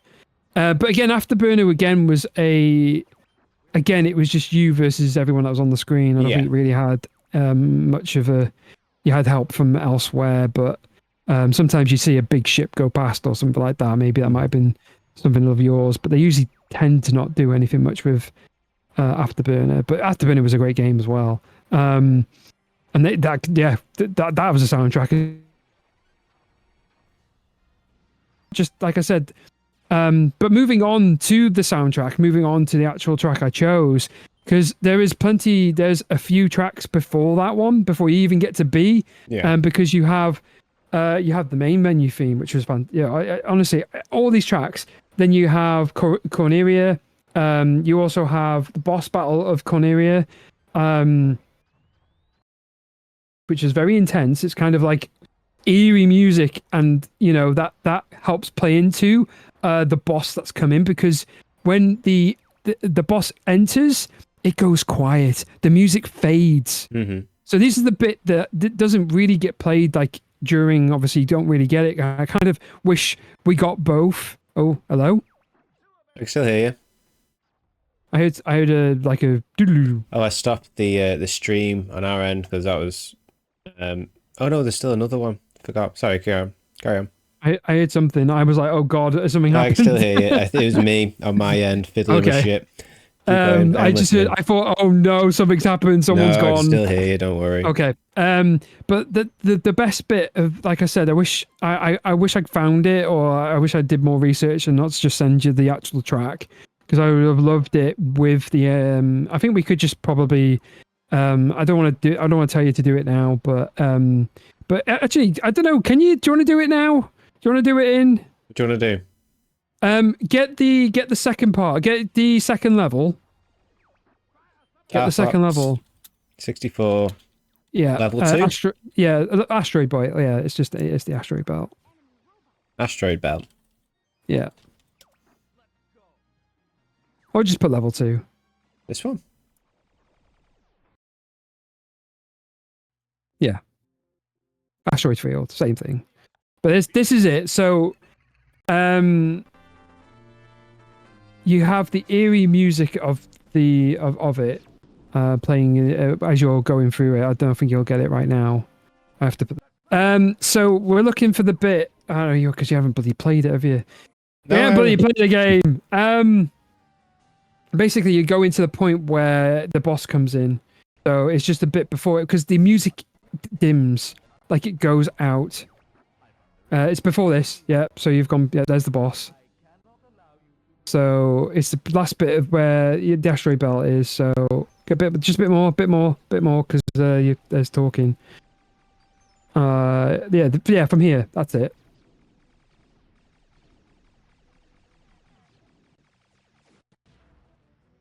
So when you're flying through the asteroids and stuff, because you've got the music in the background, it's quite eerie. Do do do do do do do do do do, and then nothing's there, and then it just goes quiet, and then the monkey comes in, and then you just hear do do do do do do.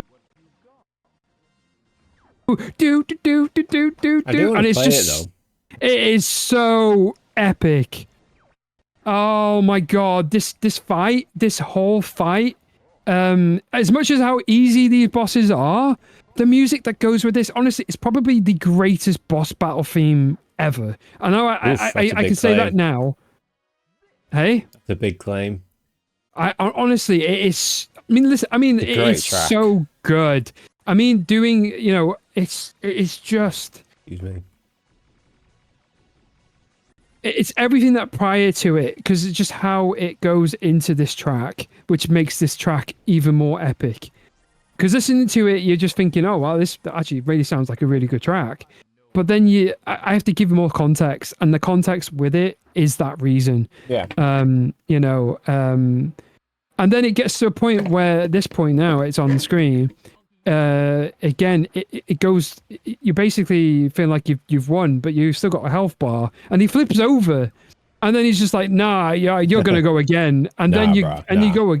Yeah, I mean, it goes pretty quick. Okay, fair enough. It is very easy to win, and it's not hard to lose really when you know what you're doing in this game. But as a kid, playing this for the first time it's probably one of the most hardest things you've ever done in your life. The track's very, it's quite fast paced. Like it has fast paced melodies, but it's got like this like high energy backdrop. Like dun, dun, dun, dun, dun, dun, dun, dun, dun, dun. Like it kind of adds some sense of like pressure, and there's like a time element to it. Like you got to do this thing really quickly. Yeah, and using like maybe that.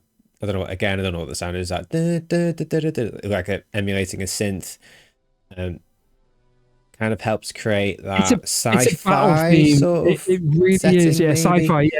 Yeah. I agree. But then, completely. and again, with like Koji likes his drums, the marching of the drums, that that marching, that call to action, as it were. Yeah. And to keep up the pace with where all the other instruments have to align and keep going. It's quite a fast-paced track. I keep saying fast-paced because I don't know how else to describe it. It's got very powerful drums behind it, almost quite, I don't want to say aggressive, might be a bit too strong, but certainly powerful. Like Koji uses with the marching sort of theme he likes to go for in a lot of his games. And, and the synthy sound on top, that's really fast and intense and energetic, as you would for a boss fight, and it really brings it together to create a nice boss track. So I like the track. It's a great track. It's such I a great. Need to hear it in context. It's definitely one I want to play. I played the first honestly, Star Fox. I played that one. Honestly, I think you need to do this. You need to do this on stream. It's a short game. It's honestly, you could play it in one sitting. Maybe I can actually do it just to finish a stream. 5-minute warning. Oh, it's like 5 to 9. Shall we just move on to the next track? Right. Yeah. Okay. But like it's I said, okay to go over 9 o'clock. It's just 9 o'clock. Let's start thinking about wrapping it up. But no, this honestly, a game that like this it's again another experience of you'll never have this ever again. And I could have never come back properly. Star Fox. I know. I can't believe Nintendo have not like it's the same with an honorable mention of mine. Like I'm shocked that they've not done anything with that as well. But yeah. Get and play it. I'll play it. Don't worry. Anyway, but yes, on to yours. And again, I never really delved into much of racing, although the racing games I did play, again, 1, F-Zero, 2, Gran Turismo, and Need for Speed. Those were kind of the only racing games I ever played. Maybe I played a couple of others. Speed Racer, do you remember that one? Yep. And Diddy Kong Racing, of course, Mario Kart. The typical ones. But this was definitely not one that I definitely didn't play and listen to that track. Literally, I listened to that track the first time, and instantly, like I said, should have been in Sonic. Should have been in Sonic. That's It's all a I kept very going from my head. fast octane track, isn't it? It's Yeah. like my memories of this one is I think it's the second racing game I ever played. The first racing game I ever played was Micro Machines on the Mega Drive, but Oh, of course, I couldn't yeah. remember. I couldn't Micro tell you a single track from that. I probably didn't. No, I couldn't. No. I don't know. I don't even know if it has music.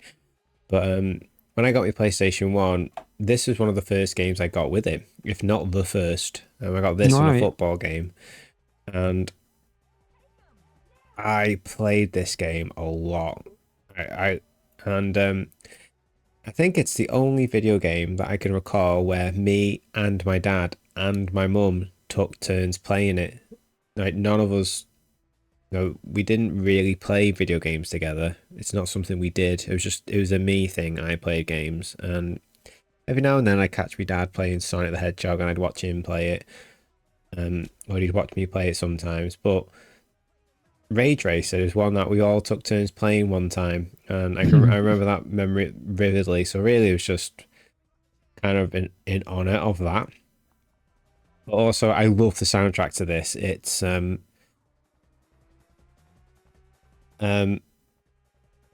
I think I'm not going to speak for the adults who were around in the 90s, but in the 90s in the UK, like drum and bass, liquid, jungle was becoming very prominent in the club scene. Yeah.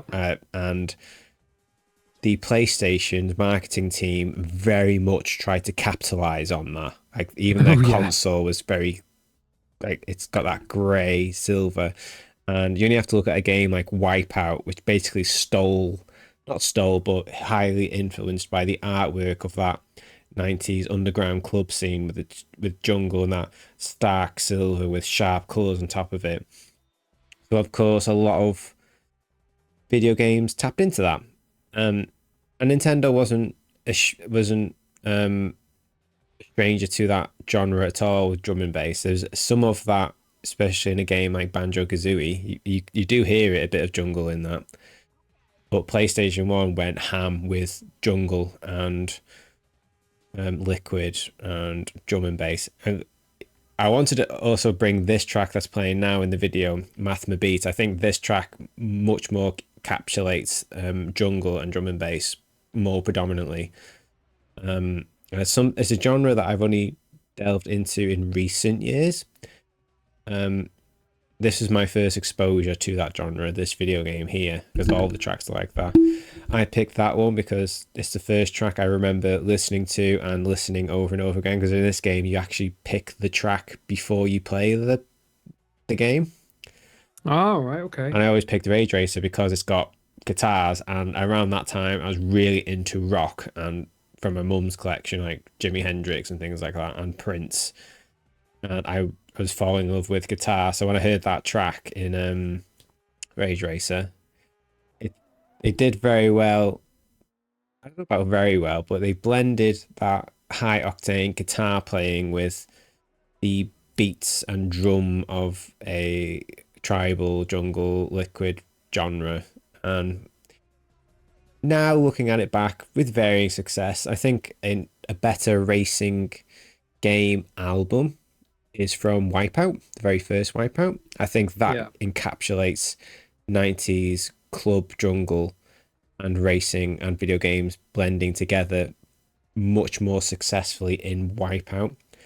And a good shout out to Cold Storage, who did that soundtrack, who's a fellow Welshie. But separate game, we're talking about this one. But this is the first one I heard, and this is sort of my gateway into that genre, jungle and liquid, which I believe my dad's very much into. I played this game to death as a kid. I played this over and over again, and that one kid, that Michael, when he came around to play Resident Evil, we played this straight after. And I still play Rage Racer periodically throughout the years, and I still listen to this soundtrack to this day. It's very fast, high octane, heavy on the bass and the drums, with guitars fluttering in every now and then. I've been going mad into the gym lately, and this soundtrack, specifically the 20th anniversary version of this soundtrack, where they updated the tracks to modern technology, and it comes with a separate disc, which includes remixes of each track. And the remixes are fire. They're phenomenal remixes. I'd argue that they're probably better than the original tracks. Maybe. I don't know how I feel about that yet. But yeah, it's just high octane, high energy, perfect for the gym. Or if you're very, very drunk in a house party, I think it encapsulates that, especially if you're older, especially if you're like an older adult who was a teenager and adult in the 90s, who loved the PlayStation. I think a lot of people loved likes of Wipeout and Rage Racer and Ridge Racer and Tekken, who all share core roots of drum and bass and jungle. You can hear it throughout a lot of PlayStation 1 soundtracks, especially from Namco. A lot of their games have influence from that. Like listen to a lot of older Tekken tracks. Tekken, literally, I was just going to say Tekken. A lot of them feature a lot of drum and bass and tribal and jungle and liquid and ambient liquid. But this game was my gateway into that genre. It really was. And also the memory of me and my mum and dad taking turns to play it around this little tiny TV. I have a lot of positive memories about that. And I'm not very good at racing games at all. I suck at this one, but I just like playing it, just to listen to the music and to listen to the cars and to listen to a sexy woman giving me affirmations on the game, and I do well. And yeah, I love this game. It's not one of my favorites, but it's definitely one of my humble beginning games and one of my humble soundtrack picks. That's more what I got to say on it. If you got anything quick you want to say on it? Like I said, it is, as you said, it's a game I definitely. If you tell me what that would be or what game that would come from, I'd 100% said it was a PlayStation 1 game straight away, just because of the just because of the beats. Like a PlayStation 1 game, doesn't it? The track, and you kind of know it from like Roll Cage. That's another one. Roll Cage and again Wipeout, but I like Twisted Metal. Twisted Metal, absolutely. Yeah. Okay, I think I'm definitely tapped out of my voice. I think we gotta submit to this one. I think. Yeah. So we can't talk about them too much, but we wanted to give honorable mentions. If we were to do this episode again, we'd probably end up picking another tracks. Oh god, there'd be tons. So do you want to quickly give 2 to 4 tracks you'd like to recommend? Yeah, I'll also put them in the show notes when we finish. I honestly just trying to go through some of the earlier ones that I was very contemplating putting on. Banjo-Kazooie, Spiral Mountain. That track is just literally another soundtrack that's quite inspired by Tribal. Very much Tribal. Listen to it, but it is there. Another one's from Diddy Kong Racing, the Boss Challenge 2 theme. Yep. That track is embedded into my brain because of how unfair that track, or how unfair the boss is, because they skip literally. It goes do, the boss is gone, and then do, and it's so unfair. Yep. But it's the track that goes with it. It's just chaotic as hell, and it's just it's such a good track. And then the only F-Zero X, absolutely. literally a game that Nintendo need to dig out of its grave that they've buried it in. I don't understand how F-Zero hasn't had a new game in the last 20 years. I don't understand it. They've had numerous consoles to put F-Zero on, and not one of them's had it. Not one of them's had an F-Zero game. Yep. It is criminal. But F-Zero X, Big Blue, you can't go on with Big Blue. That is by far and it's the best. It's the best version of Big Blue for me on F-Zero 10 or F-Zero X, how you want to call it. I think it's F-Zero X. Big Blue. Those are my 3. I could have had more. I'll throw one more. Oh, if I cut. Oh no. Just the last, so I was just saying 5 seconds. Mario Kart 64, Rainbow Road. Oh yeah, absolutely. 100% on that one. I don't have many. For me, the Wild Arms opening. It actually, because me and Zach have Zach sent me his list and I sent him my list so we can write notes on it. My first draft had Wild Arms, the opening theme, instead of Sonic, because that track also had an impact on me, but I felt like it was too similar in feeling to Final Fantasy VII. It invoked the same feelings, but not as intense. So I'd be saying the same thing about Wild Arms about as I would for Final Fantasy VII, but nowhere near as intense. So I thought, no, Sonic needed to be in here somewhere, and that was unfortunately just the one to go. But Wild Arms, opening theme, one of the best, in my opinion, openings of all time. It's certainly in my top 10, I would say. Openings of all time, especially with the whistle. The whistle makes that track. And the opening guitar chords. Crash Bandicoot. No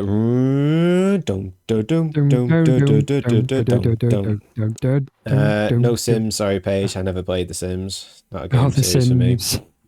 Yeah. Crash Bandicoot. I used to play that a lot as a kid. A lot of memories with my auntie Becky because I was Crash Boy and she was Spyro Girl, and we would, make fun of each other's game because she always played Spyro and I always played Crash, but we both played the games off and on with each other.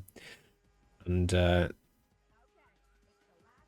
last honorable mention, shockingly, and I just caught a glimpse on it, which reminded me, is Time Crisis.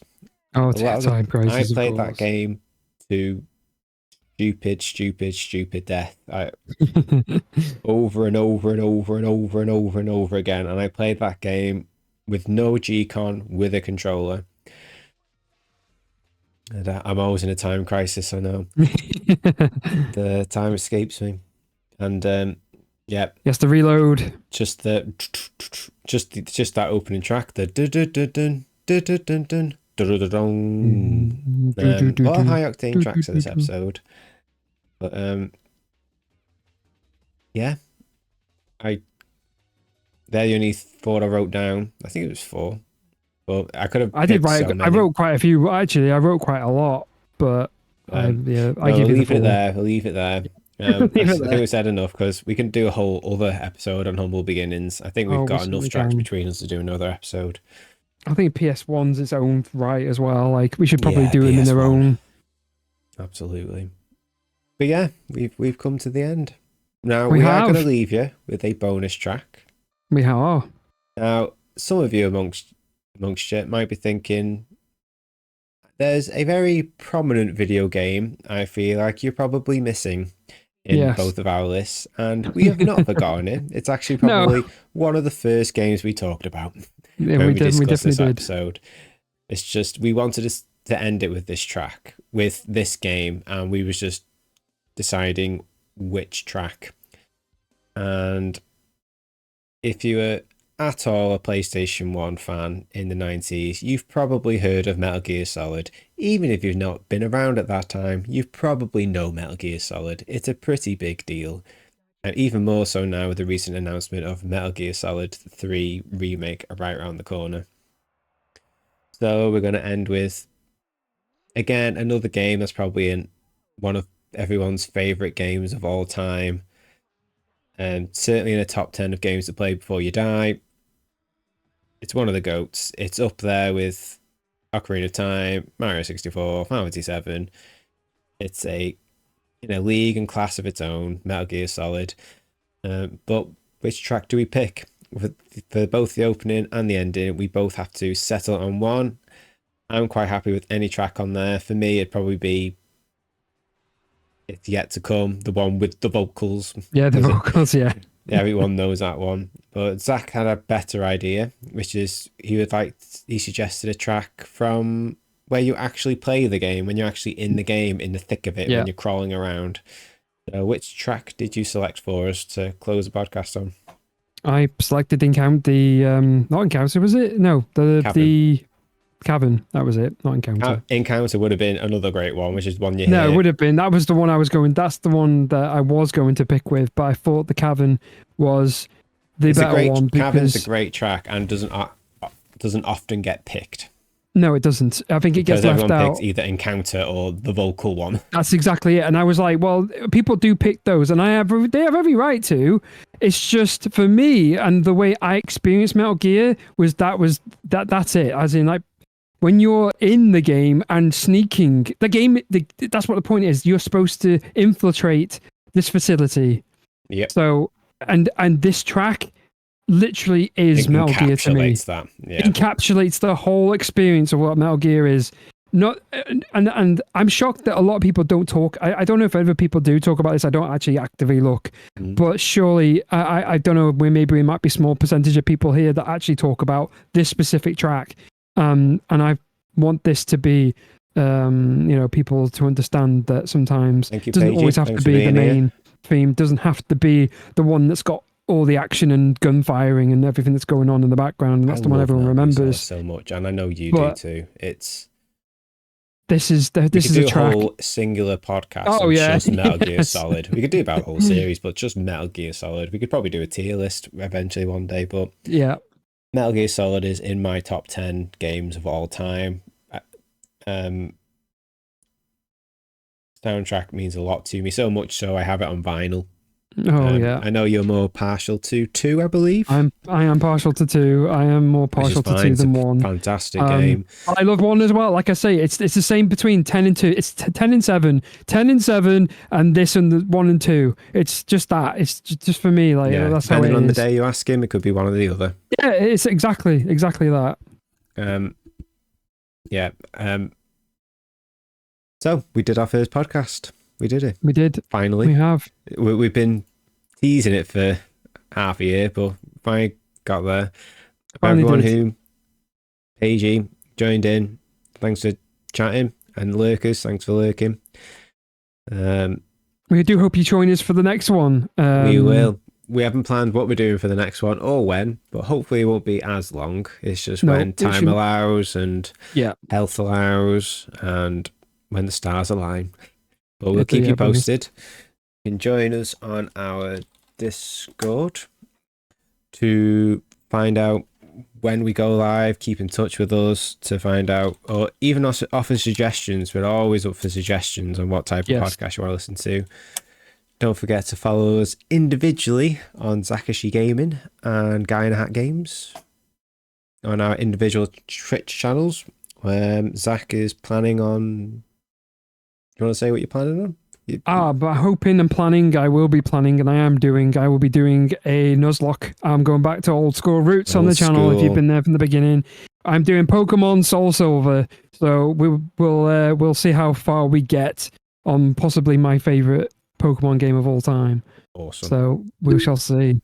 But yeah, tune in on Monday, a Monday stream, or in the coming Monday stream, because I believe Paigey might be with me for the next 2 streams, so we might end up doing something a bit different. But if not, then I'll keep you all informed on the Discord. I'll let you all know.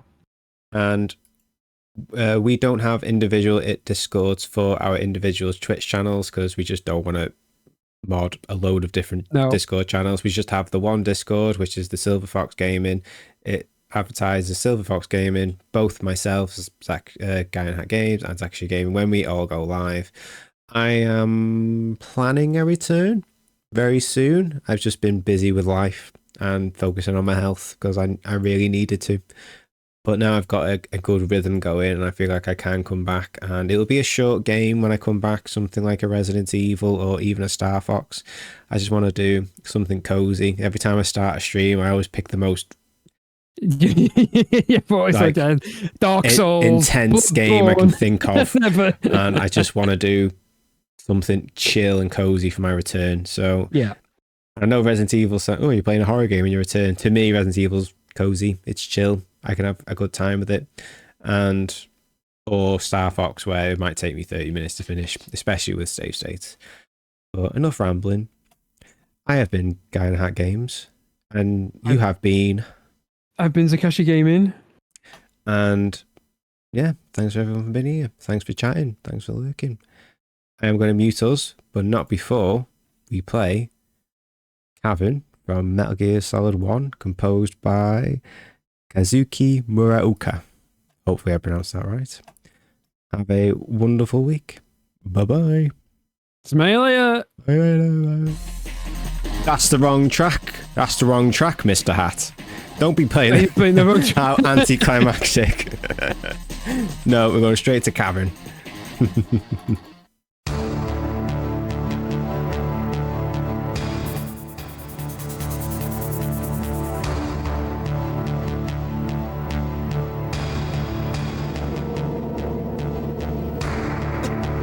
Oh god. Oh, you can't hear it, can you? No, I've got the thing on in the background anyway. You haven't muted us. Oh, haven't I? No. Oh, you can still hear us?